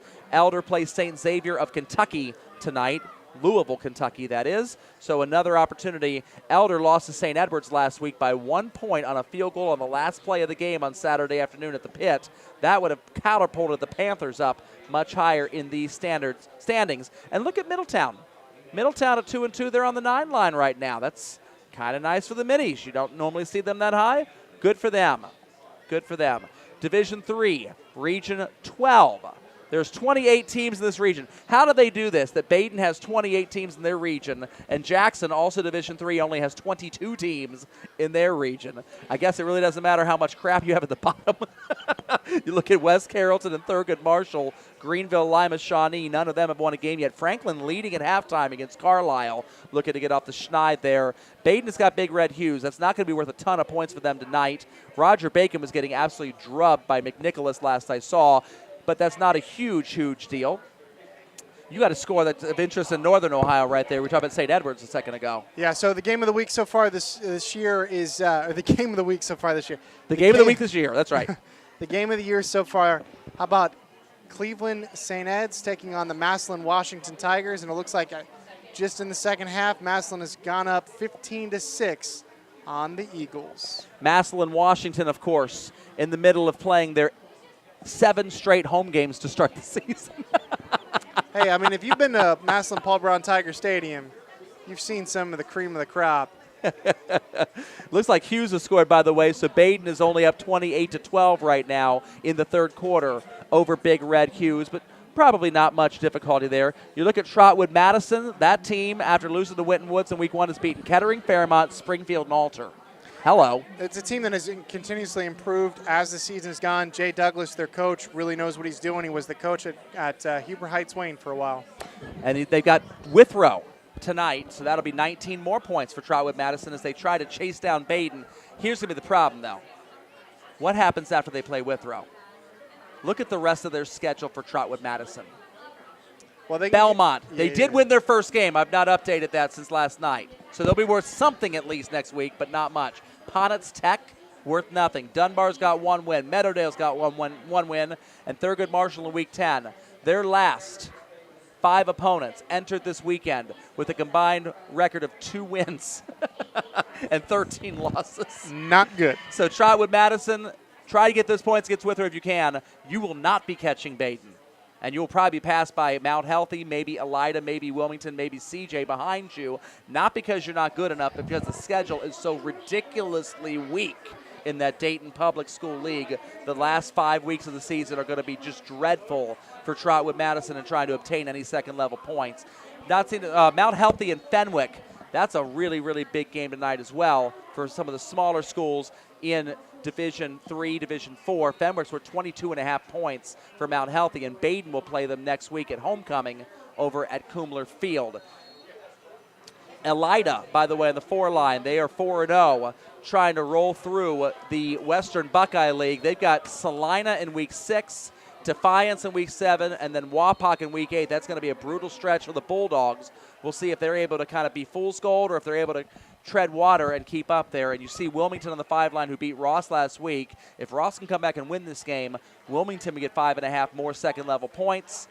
That touchdown scored right at the end of the game made a difference there for Ross. Ross would be having at least, 12.5 more second-level points if Wilmington would have lost that game. So, well, real quick, Joel, which schedule would you rather have? Trotwood Madison's schedule where you're not going to get tested, you got a chance to get healthy and get a lot of confidence, or would you rather have Wilmington's schedule where you're going to go through the meat grinder, but at the same time you're going to have an opportunity to get a lot of points? Wilmington's. No doubt. Wilmington's. Does you no good to beat a bunch of bad football teams and get no points. So, because then you're going to get to the playoffs, and it's going to be 5 weeks since you've seen anybody. Now, the good news is I think Trotwood Madison understood that, which is why you look at that first 5-week schedule and you see what that looks like. That is crazy how ridiculous those first 5 weeks were. Division 4, Region 16, you see Clinton Massey on the top line. Undefeated so far. They've already gotten 5.5 points from Waynesville last night. They're hoping to get more points from Edgewood tonight, but so far not so good there. Wyoming, they beat Ross in week 1. They'll also get points tonight if Ross can come back and win this game. They are undefeated. They have not lost a regular season game since 2015. The beat goes on. The beat goes on indeed. You got Taft on the 3 line. And my personal favorite in this region as far as mascots goes, Unioto. You know that mascot, Dan? They are the Sherman Tanks. And they are playing winless Huntington, the Huntsman, tonight. Not a lot of points there available for them. They'll play Piketon next week, which could be a lot better chance. If you look at Fenwick on the 5 line, they've beaten Franklin, who has not won a game. Talawanda, who has not won a game. Monroe, who has won 1 game. Aiken, who has won 1 game. That's why Fenwick at 4-0 is actually below 2 teams that have losses. However, Fenwick has the opportunity to beat Mount Healthy tonight, get 17.5. They got Baden and CJ the next 2 weeks after that. So Fenwick, if they take care of business, will be able to shoot up this board and join Clinton Massey and Wyoming toward the top if they're able to get this done. Roger Bacon hanging on the 8 line right now, and McNicholas was drubbing them 35-0 last I saw. Division 5, Region 20, Valley View, number 1 right now. You see Waynesville, who've already beaten Oakwood, and because of beating Oakwood, the Lumberjacks last night, they have leapfrogged over Madison and are now on the 2 line. The Madison Mohawks are 3rd right now, but they were trailing 14-0 to Brookville at the half. Brookville is on the 5 line. A good chunk of second-level points goes to the winner of that game. Very important game tonight. And Madison will then follow that up by having Eaton and Valley View. So, Madison, I know you're 4-0. I know you're feeling pretty good about yourselves. The testing starts tonight and continues over the next 2 weeks for Steve Poff's team up there in Middletown. Division 6, Region 24. And that would be Williamsburg and Cincinnati Country Day leading the way. I think everybody pretty much assumes that the best team in this region is on the 3 line right now, and that's Versailles.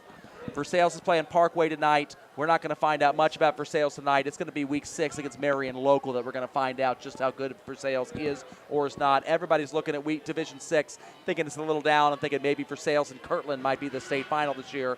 We'll see what happens. And quickly a look at Division 7 as the boys take the field. There are the Marion Local Flyers. They're playing New Bremen tonight. It's a nice challenge for them. They continue to win and win and win. New Miami sitting there in the bottom playing winless Fayetteville Perry tonight. One of those 2 is going to get a win.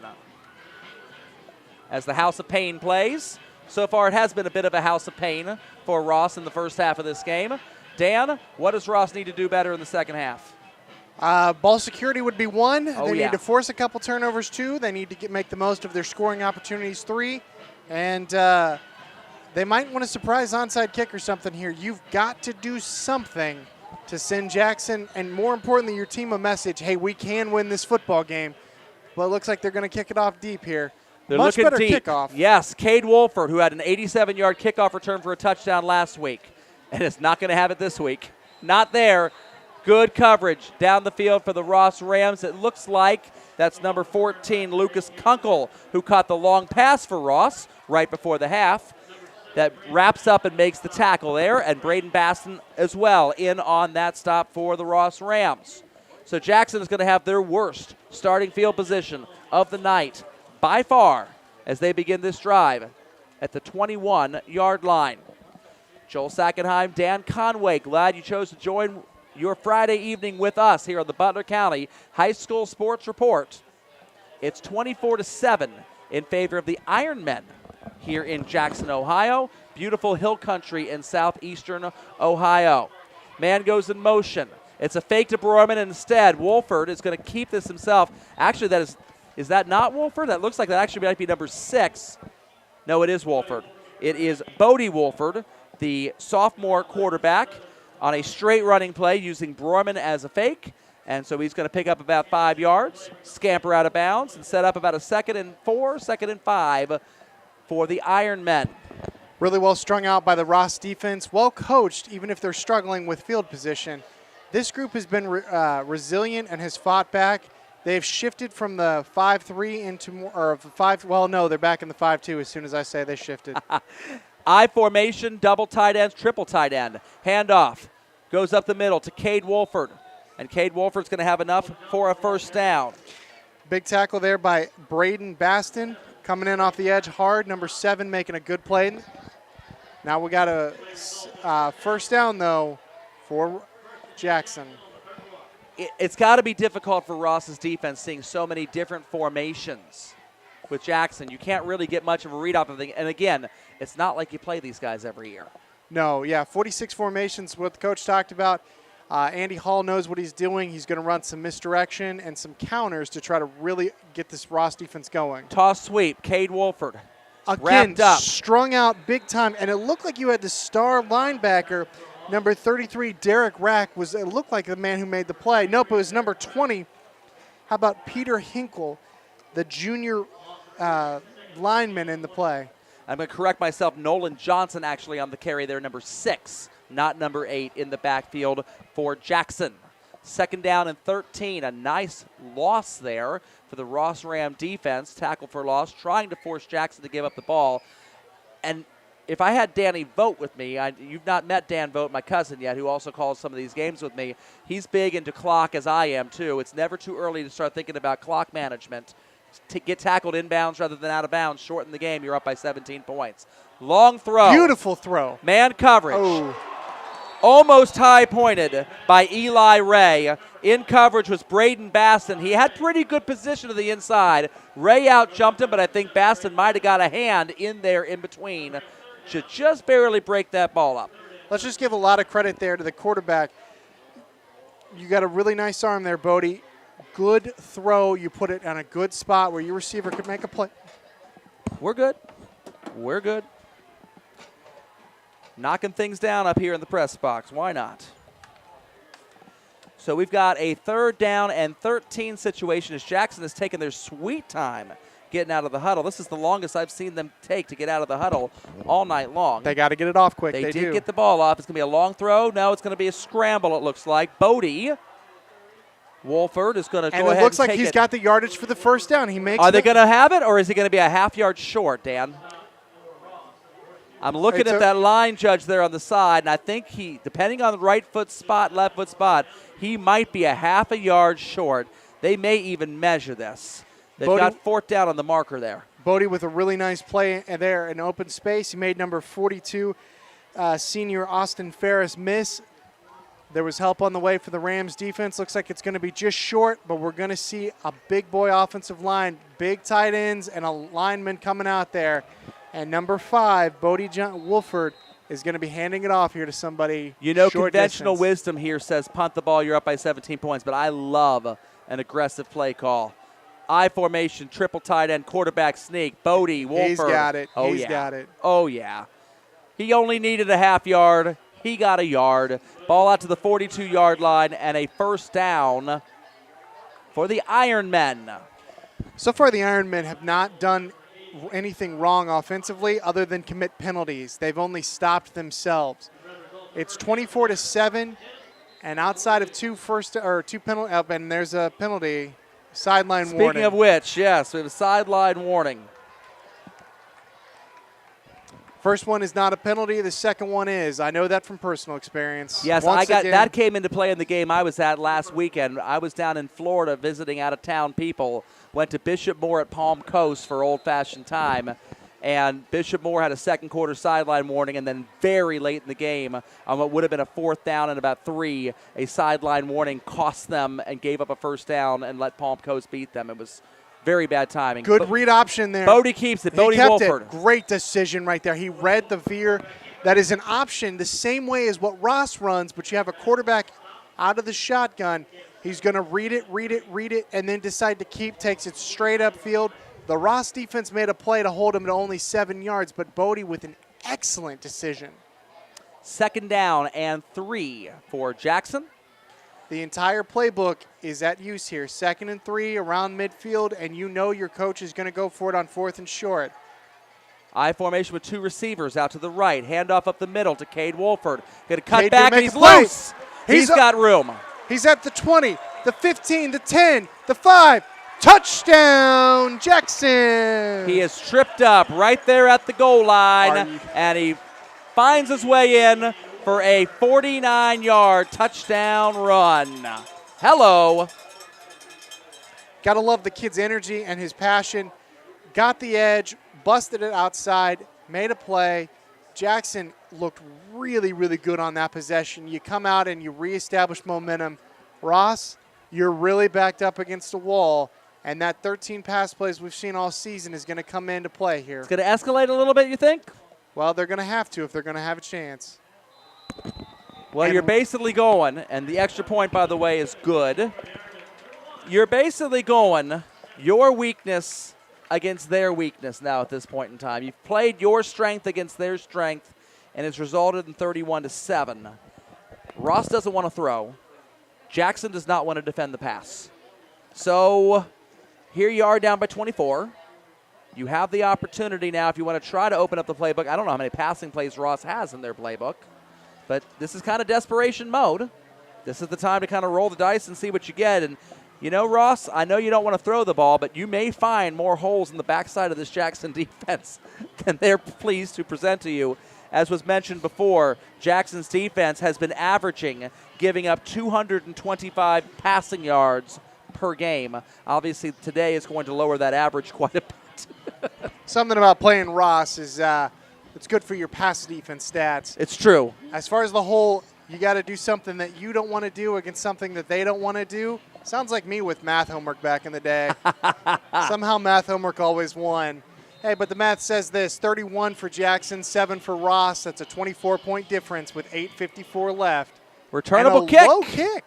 At the 1-yard line, it is fielded. He's going to make it across the 20, out to the 25, out to the 27-yard line. Big return right there. Nice little snag deep by number 4, Ashlyn Schmidt. Junior, 5'11", 165 pounds, according to the program here for Ross. And remember, in high school football, on a kickoff, if the ball even breaks the plane of the goal line, it is automatically a touchback, even if you catch it clean on the fly. So to be able to take that tricky bounce and field it cleanly, be able to get his team a little extra field position. Very nice play by Schmidt there for the Rams. 1st and 10 now for Ross at the 28-yard line. 10 guys in the box. They're back. Oh, He's wide got him open down deep, the side. wide open, and incomplete. You had a chance there. Great scheme. Kid's wide open. Yeah, run and get the football and get back to the line of Yeah, scrimmage. please get back to the line of scrimmage and hurry up. Next play, next play. There were 2 receivers running streak patterns there, and only one man, the aforementioned Ryan Simons, who has really been peeking into the backfield on almost every play trying to stop the run anyway. There was absolutely nobody covering Braden Basson there. Couldn't connect from Severance, but those are the type of plays that will be open on the backside of this Jackson defense if Ross is brave enough to throw. Handoff up the middle. Dive. Yeah, That's you Caldwell. soften them up a little bit. You take a deep shot when there's 10 guys in the box and it's open. Next play, you run a fullback dive. Same offense, different results. 3rd down and 4 for the Ross Rams. Entire playbook might be open here on this play as well. You're probably going to go for it on 4th down unless you lose yardage. Something tells me we're going to see some kind of a quarterback sweep here. Your best player is Emory Severance. Get him moving out to the left and let him run. Looks like it's going to go right instead. Looks like you got a we false got start motion. on the tight end. Oh, no. This is disappointing for the Rams. Looks like it's number 82, Mason Wilhelm, 6-foot freshman. Dead ball. False start on the offense. Be a 5-yard penalty. Remains 3rd down. 3rd and 4 becoming 3rd and 9 is not what Ross wanted. No. And we're going to say it again. There's 23 freshmen on the field tonight for the Rams. 3rd down and 9 now. That changes things a little bit for Ross's offense. Now you almost have to throw the ball here.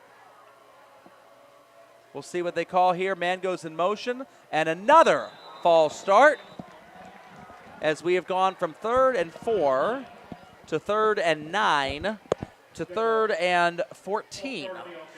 Not moving in the right direction, Ross. We talked about how Jackson had problems in the first half with penalties. Now it looks like the Rams it's their turn. And when you turn the ball over and you have penalties and you're on the road, That's not a good combination. Not a recipe for success there for sure. Coach needs to calm his boys down, get them going in the right direction. There's 8:08 left in the time, still plenty of time left in this third quarter. 3rd and 14. Severance takes the snap, going to roll out left. He's got multiple receivers.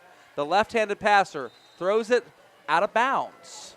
The pass was caught, but the foot had already landed out of bounds by Riley Caldwell. And so Ross is going to have to punt after all that, which is not exactly what they wanted to do. No, Emory with a good ball. He just a little bit too far moving to his left. He is a left-handed quarterback. Just a little bit of a timing issue, and that's part of being a running team, having to throw the ball on 3rd and long. This is a 2-year contract between Ross and Jackson. And so next year, these same Ironmen will take a long road trip back to Robinson Field as Cade Wolford tries to run this back. He's stretching it out and is run out of bounds. A really, really good tackle there. Number 62, Trace Kirby, senior, 5'10", beefy, 250 pounds there, and trying to chase down the fastest man on the Jackson team, doing a yeoman's work there, making that tackle and not letting Wolford get around the edge. Big play there by the senior. Ross's defense has really fought hard in this game. The thing is, Jackson is just really good at offense. They are. And outside of penalties, Jackson has moved the ball very well. It's just Ross's defense has put up as much resistance as they can. Looks like Shamada Julian has gone final with the Edgewood Cougars. CJ 28-7 final. It's good news for Baden. It's bad news for Edgewood and bad news for Ross, who plays Edgewood later on this year. You're going to Late get a flag hold here. This was a handoff to Nolan Johnson. Holding number 76 on the offense. He a 10-yard penalty for the line of scrimmage. First down. That's going to be Jacob Allen. He's a sophomore.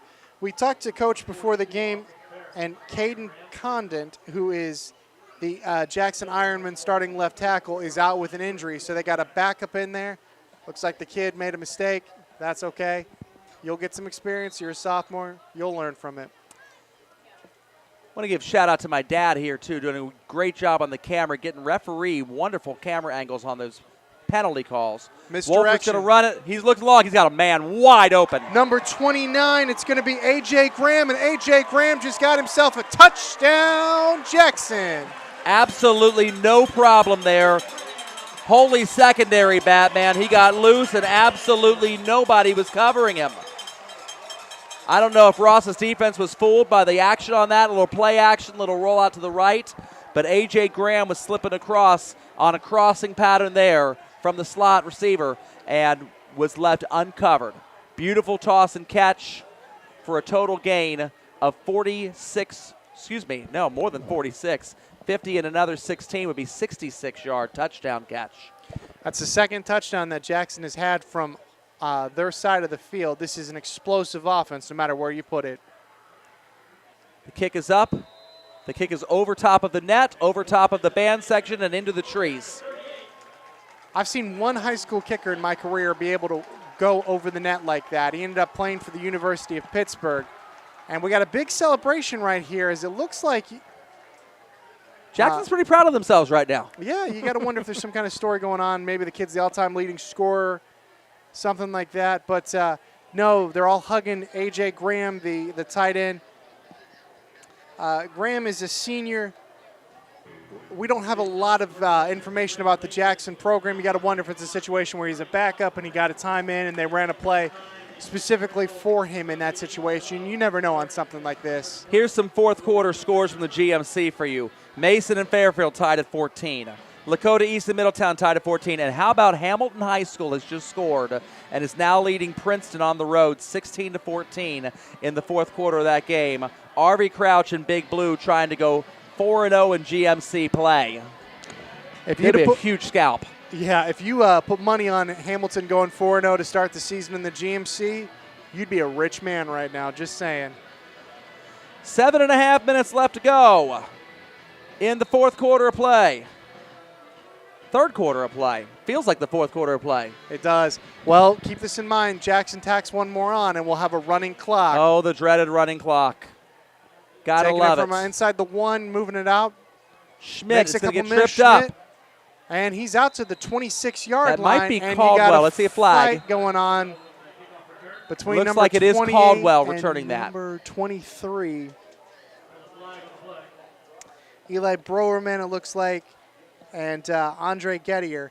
Both of them getting tangled up after the play. Referees talking. We've had a lot of flags today. This has been a bit of a sloppy game. There's also been some tempers on the field. Both teams just hitting each other late, doing things they shouldn't be doing. Personal foul on the defense. Lane hit. Be a 15-yard penalty. First down. And again, it's very challenging. We actually have a running clock right now. It's a 30-point margin. It's very challenging. You got a 30-point margin. You got a running clock. The game has not been all that close. Two teams don't know each other. Yeah. Why all this extracurricular stuff? I'm just I a don't little know surprised. I don't know what to say. It's kind of a shame. We want to watch good football. We don't want to watch you fighting after the play. Knock it off. 1st and 10. Handoff up the middle to Caldwell. He's met. You can just see the push of this defensive line, Dan, as in games like this, you try to take away the other team's heart a little bit. You steal the momentum. You kind of scratch each other a little more in the first half, and now this tidal web is starting to come over the Ross Rams in the form of Ironman, and it's getting a little bit more lopsided now. Yeah, the thing with Ross, they just look really discouraged right now. They need somebody to step up and be a leader. And, if you're a freshman, this is a chance for you to get in and get some experience. There's 23 of you on the team, but say something. Be a leader here. Don't engage in extracurriculum. Might not be a bad opportunity to take another shot deep here. Severin's going to keep it himself. Going to roll around. It's going to be hit by the interior of the Jackson defensive line. I want to give some credit to, if I can see a number out there, the big guy that got him first. Looks like it might be number 11, and that is Gavin Jones. Tight end linebacker, 6'3", 220. These guys are so tall. They are. They got so many 6-foot plus out there on this field. Jackson is just they look like a really good football team. When they come off the bus, they intimidate you just a little bit. 3rd and 5 from the 45-yard line. Severin's going to roll the other way. Boom! Big hit. Emory Severin's got jacked up. Looks like that's Tucker Williams. That kid is a backup quarterback for the record, according to our program. He doesn't hit like a backup quarterback. Oh, My no. goodness. That was a big stick right there. 4 minutes and 30 seconds left here in the quarter as the clock continues to run. It's 4th and 4. Ross looks like they're going to go for it. Why not at this point? You can hear the Iron Man bell coming out. You got man coverage on the bottom side of the screen here. Trying to draw them off sides. And they were a little hard count there. No, they're going to go for it. 4th down. Severance keeps it. He's going to run around the outside. He's got enough room. He scampers for a first down. Nice little nifty run by Emory Severance there. And a first down, Ross.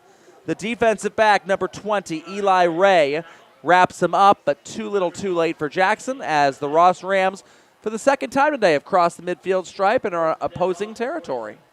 Number 7, Emory, is just one of the best players or number 1, Emory Yeah. is one of the best players. You see Severance with the ball. He knows what he's doing, and he has the opportunity to make something out of nothing. 1st and 10 for the Ross Rams. Man in motion. Handoff up the middle. Fakes it again. Severance going to pitch it on the triple option. That pitch goes to Mason Smith. Mason Smith's going to gain a nice chunk of about 6 yards or so. Set up 2nd and 4 and gets out of bounds. It's a running clock, so it doesn't matter. Yeah. Should Junior matter. running back. It doesn't. He's a good-looking athlete, gets to the outside, and keeps going in the right direction. Ross can build off this game. There are things that they have done right. They just have to get the offense moving. 4th quarter score at the courthouse. Monroe has taken a 21-14 lead over the Blue Lions. I'll surprise a few Jackson fans here if that holds. Severin's going to keep it, tuck it, get out of bounds, which won't stop the clock unless Ross scores, but regardless, it's a first down for the Rams. You like seeing Emory with the ball over on those sweeps like that. Yeah, it's kind of a semi-option play, triple option, fake it or read the fullback and then keep the ball. Emory Severance, when he has the ball in his hands, does good things. Fourth quarter score, Bellbrook has scored, so it's 14-13. Alter still leading the Bellbrook Golden Eagles. That's a game that Ross would love to see Bellbrook be able to pull off, and now Alter's just scored to go back up by 7 in that game in Kettering. Handoff, fake handoff, Severance, Fumble. ball loose. We'll see who pounces on it. Looks like it's changed gonna be hands Ross several ball. times, and Ross has it. Severance had a nice little gain there, but the helmet actually knocked the ball on the hit. Perfectly timed, and Ross is able to come up with the ball off the scramble, but it's going to be a second down and long situation. You can see Andy Hall is just such a great coach for this team of Jackson. Putting the helmet on the ball to be able to force a fumble. Here they are up by 31, and you would think this was a one-point game in overtime. They are just battling their hearts out. And the Blue Lions have just scored, so Monroe and Washington Courthouse are now tied 21-21 in the fourth quarter of their game at Washington Courthouse. Good misdirection right there, bouncing it to the outside. Mason Carson Smith is Adams. not going to get much. My bad, I thought it was number 2, Carson Adams. Nope, it's number 3, Mason Adams. Mason Smith. Yeah, let's get some brown in those uniforms next year. Yeah, a little maroon would help, guys. A little maroon would help. Third down and 19. 1 minute to go here in the third quarter, and Jackson's got the Iron Man bell ringing. Madison has scored, fourth quarter. Brookville still leads 28-14 over the Mohawks. Franklin has beaten Carlisle 26-0. That's a nice score for Ross. Third down, 19, Severance. Severance Going to with the roll ball. off He's his a back left-handed foot. quarterback. Man coverage to Smith, and that ball is going to land harmlessly out of bounds. It's really hard for a left-handed quarterback to roll right, but he set his feet and actually made a pretty good throw right there. It's just hard to hit a moving target when your body is moving that direction. And also hard to catch a football when it lands out of bounds. True. So you'd like to give your receiver a little bit of a chance. I like the footwork. I like the decision. Very much so. Well, and I like the fact that they're not giving up. They're trying to throw the ball. It looks like we're going to go into the fourth quarter here with Jackson leading Ross 38-7 as the running clock continues to tick, tick, tick. And we'll be right back here after this quick message. It's the Ironmen up by 31 at the end of 3. Our customers mean everything to us. We're in a commodity business, so we have to maintain these special relationships with our customers. We have to honor our word. We have to be true to our word, and we have to perform at a very high level.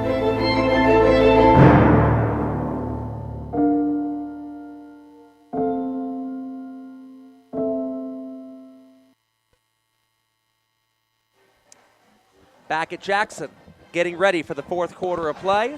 The Ironmen have a 38-7 lead over Ross. Other fourth quarter scores here. Fourth quarter, Clinton Massey leads Harrison 21-14. Talawanda leads Carroll 23-15. Andy Stuckert trying to get a road win and get his first win in 2 years because they went over with New Miami last year. So it would be huge for Andy Stuckert if they could win that game. Fenwick and Mount Healthy, those were two stronger teams, Division III, Division IV. Division III, Division IV. Mount Healthy, the Owls, with a 28-18 lead over the Fenwick Falcons in the fourth quarter. That's nice for Mount Healthy. If they can get that scalp, that's going to put them closer to Baden at the top of Division III, Region 12. Here comes a punt for Ross. Good That snap. looks like it is Austin Farris to punt nice it. Punt. Coffin Down corner. inside the 10-yard line. NFL guys can't do that any better. I It looks know like they're that. going to be backed up a little bit further with – no, that's a beanbag, not a – That's a not a beanbag. yellow That's flag. right. I know, orange versus yellow. It gets a little confusing, doesn't it? It does. Ryan Simets went ahead and tried to return that. He's going to get a little bit of a gain. And so Jackson is going to start inside their own 20-yard line.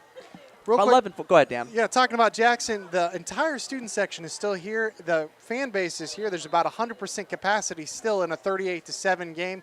And while we're talking about Jackson, how about their marching band tonight? They are just fantastic. To whoever the director is of Jackson's marching band, be very proud. You have a wonderful band over there. Apparently Trotwood, Madison, and Withrow. Withrow was leading Trotwood Madison 21-7 with about 9 minutes left to go in the third quarter, and now the game has been called. I don't know why the game is called. Trotwood Madison did not explain if this is weather related or a serious injury related, or who knows what neighborhood they're in, if it's gunshot related. Even that's happened up in Toledo before.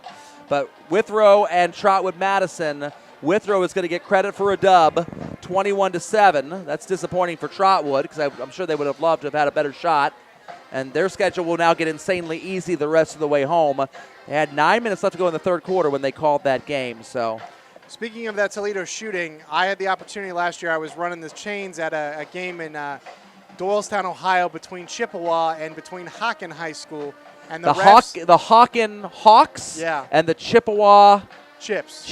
Yeah. Okay. Original nicknames. Anyways, the refs who had done that game in Toledo the week before talked. They were the ones at that game at Doylestown, and it was pretty interesting to be able to hear their story. That Toledo game, it was like 6-6. I think it ended up being called as a tie.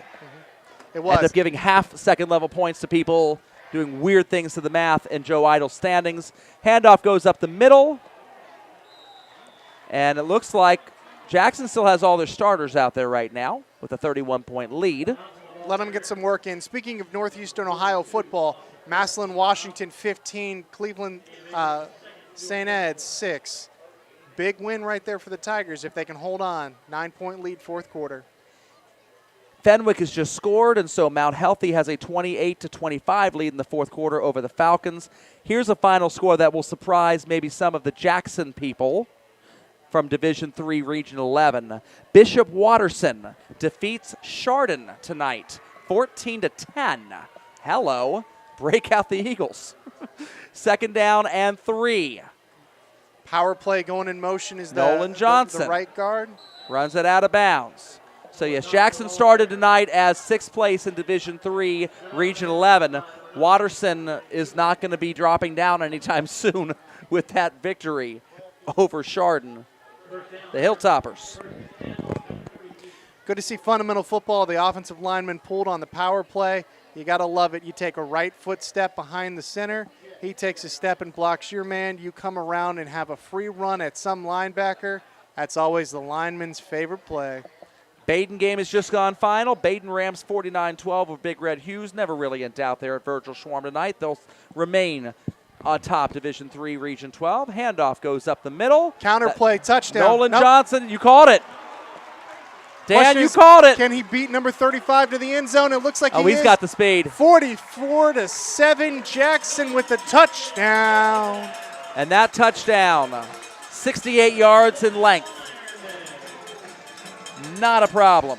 What a run right there. Excellent vision. Good call by Coach Andy Hall. And the offensive line really gets to take some pride in how they just blocked that. That was a hole that Joel and I could have run through.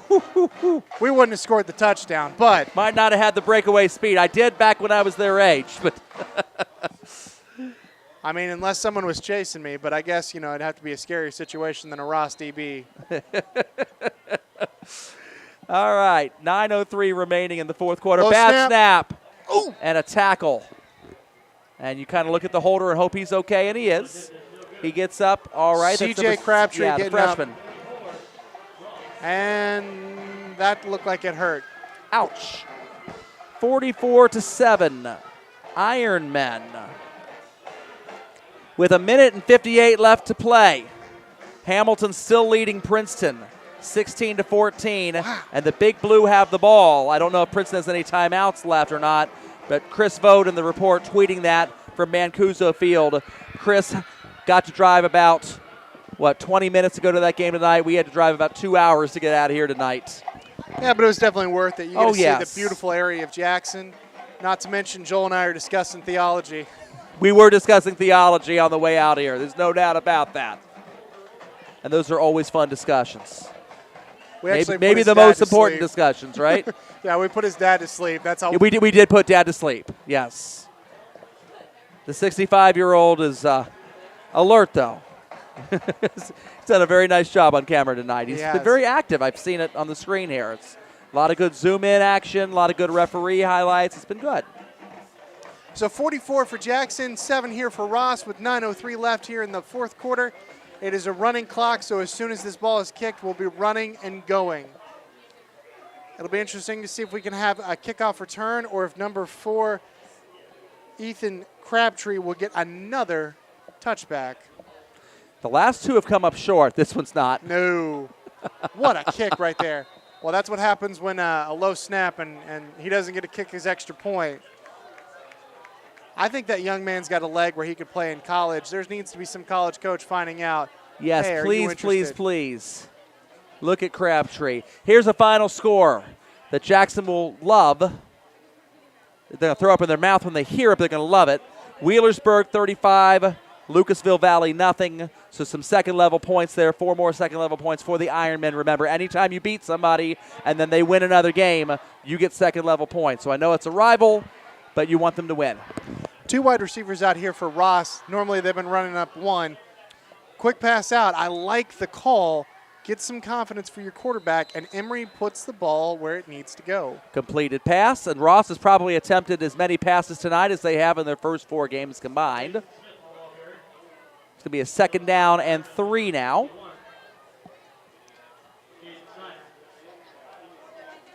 I'm guessing tonight, remember 3 weeks ago when Baden and DeSales was coming down the stretch, we got to give some bonus coverage to WMOH. I'm kind of guessing, with as good as that Hamilton-Princeton game has gone, we're probably not going to be slated to do much of that tonight. Handoff goes up the middle. Breaking a couple tackles, and he's going to be taken out of bounds to the 36-yard line. And out of bounds. We're below 7.5 left to go on the running clock. You like to see Ross still fighting. Riley Caldwell not just going to quit and just in the game. Keeps breaking tackles, moving those chains. Maybe Ross can get another touchdown here. Get something to build on offensively. They've been outclassed by Jackson for the most part, but if you get a touchdown, you can feel good about yourself. 1st and 10, Ross at the 36-yard line. Handoff up the Fullback middle. dive again. There he goes. He's got a gap. He's got a broken tackle. And I'll tell you what, Jackson, that's one of the few they've missed tonight. They have just excellent tacklers on this team. Well coached by Andy Hall.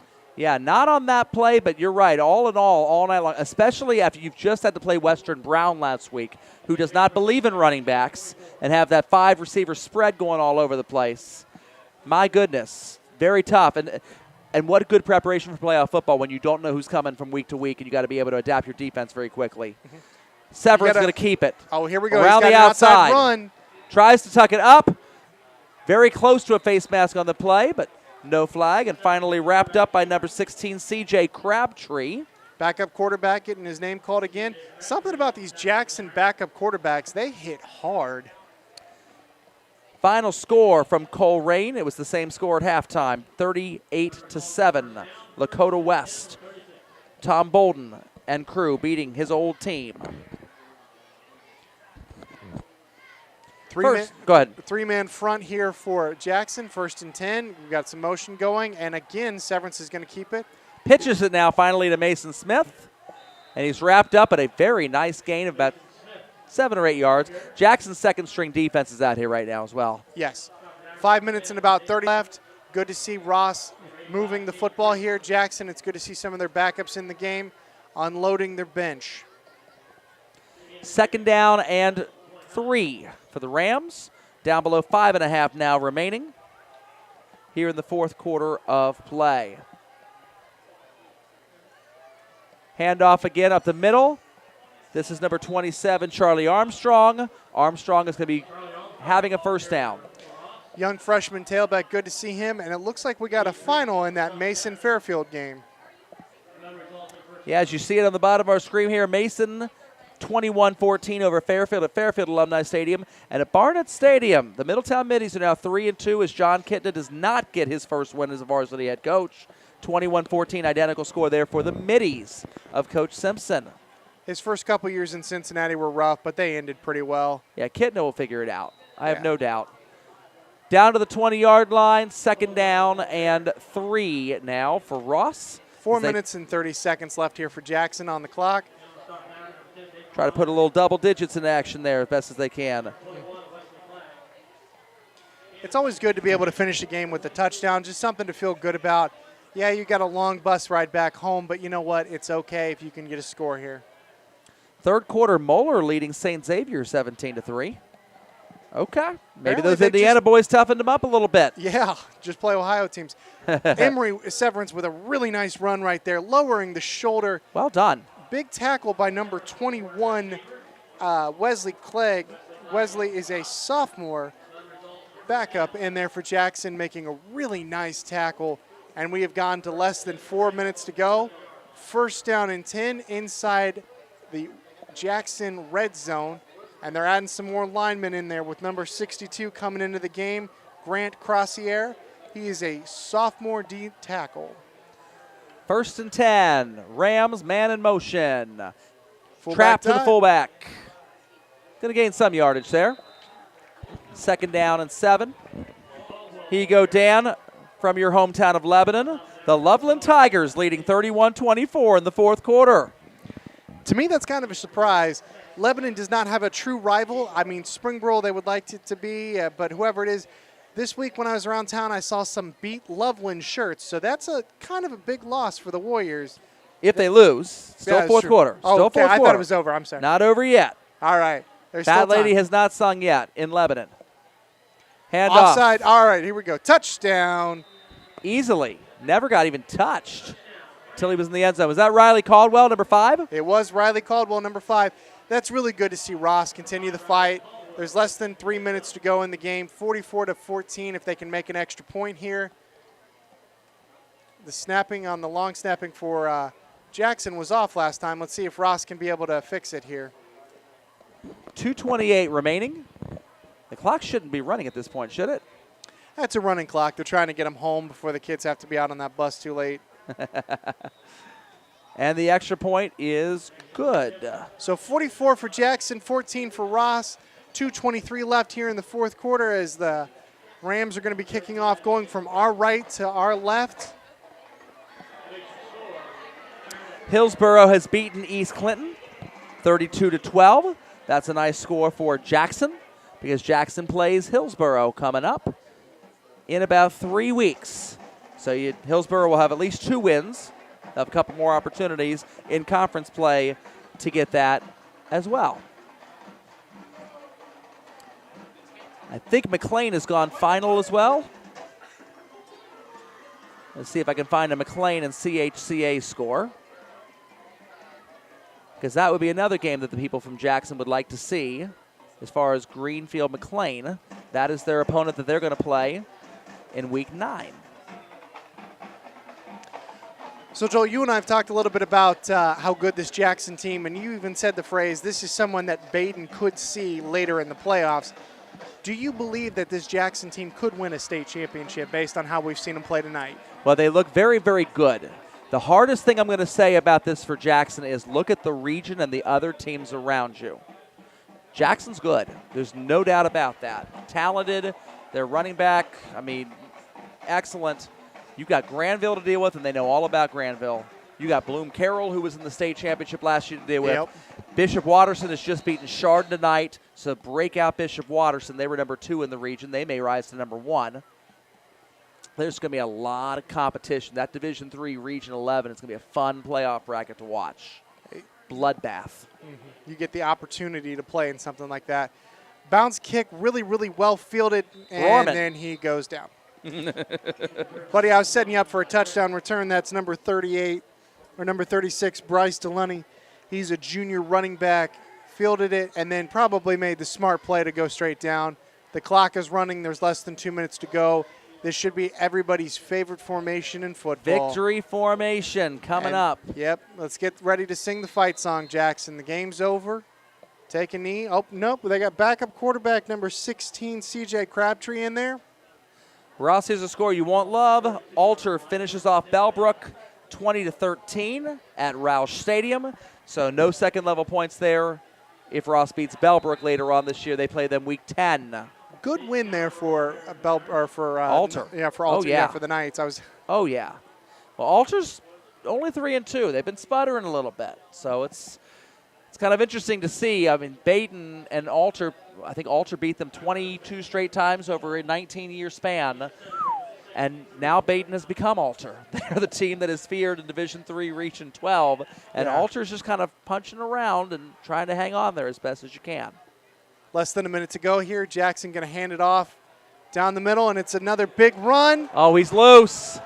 He might get this as He's well. going to This take it is in, and you're going to see Wesley a Clegg. 50-point performance out of Jackson, but it looks like there's a flag on the play, like There Joel is a said. flag. He's a sophomore, showing off very good speed, but I don't think he's going to get his touchdown like he wants.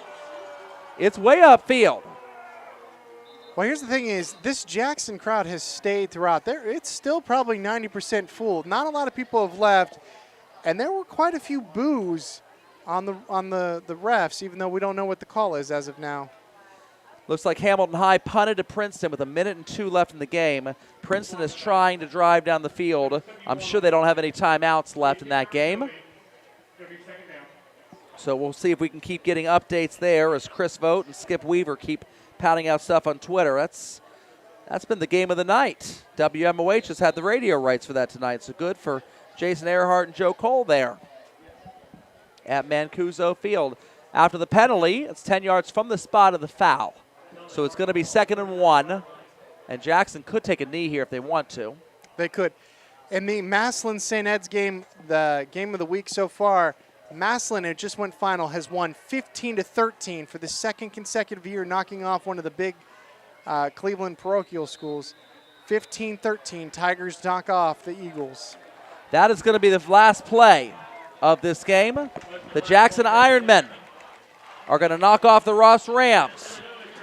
44-14. Dan, how did they do it? Well, they did it their way. Defense, special teams, field position, big plays, you name it, it went right for Jackson tonight. They are a well-coached, very talented football team. They could make a really serious run, and I think they made some noise in saying to the D3 brethren, hey, we're here and we're ready to contend for a state championship. Taking a look at this list, just what we were talking about, Division III, Region 11. There's the London Red Raiders, currently number 1 right now. They are playing St. Paris Graham tonight. They are not going to get any points out of that game. Graham has not won a game so far this season. You look at the team that they've beaten. Western Brown was losing earlier tonight. Chillicothe was down 7-3 at halftime. Washington Blue Lions were tied with Monroe tonight. So London, even though they're on the 1 line right now, you can expect Bishop Watterson to jump them after they get 17 second-level points by beating the Hilltoppers of Chardon. That is a ferocious opponent to have to play. Baden lost to them a couple years ago in the state final, so a huge win for Bishop Watterson tonight. Not seeing a score from Hamilton Township and Tays Valley. Jackson's going to get 6 second-level points from Ross. And if Ross can win a few more games, Jackson will be the beneficiary of that. They would certainly love that to happen. Jackson got 4 second-level points from Wheelersburg tonight. Western Brown's not going to give them anything if Miami Trace wins, but Miami Trace plays them in Week 7, so there's still a chance to get those points. Same thing goes with Logan and Chillicothe. Logan could give Jackson the points now, or they can get the points from Chillicothe later on when they play them in Week 10. A lot of tough teams in this region. So Jackson, buckle up. You're in for a fun ride here as you go into conference play in the Frontier Athletic Conference next week with your game, a road game at Washington Courthouse, the first of 3 road games in their conference. They'll get Miami Trace and Hillsboro after that. As for the Ross Rams, and looking at where you guys are right now, Ross going to drop to 1-4. Northwest was playing against Western Hills tonight. I have not seen any scores reported from that game, but that is a game that Northwest might be able to win because they're both 0-4. You look at Ross, it's not going to get any easier next week. Waynesville is a 4-win football team. That's going to be another road game. And then they'll have Edgewood. It'll be interesting to see how Ross does against the Cougars. Franklin and Monroe, the schedule gets a little easier as you get down into Weeks 8 and into Week 9. A couple of 1-win teams there at this point in time. So, the final score here from Jackson. The Ironmen, 44. They go to 4-1 on the season. The Ross Rams, 14. They'll drop to 1-4, try to regroup against the Waynesville Spartans up in Waynesville next weekend. For Dan Conway, this is Joel Sackenheim. Thank you to my dad, Neil Sackenheim, awesome cameraman tonight. Thank you for joining us on our broadcast, and we will catch up with you later. I believe we're going to have Baden and Fenwick on the radio next week, so homecoming there for the other Rams of Butler County. from Jackson, Ohio. Good night, everybody.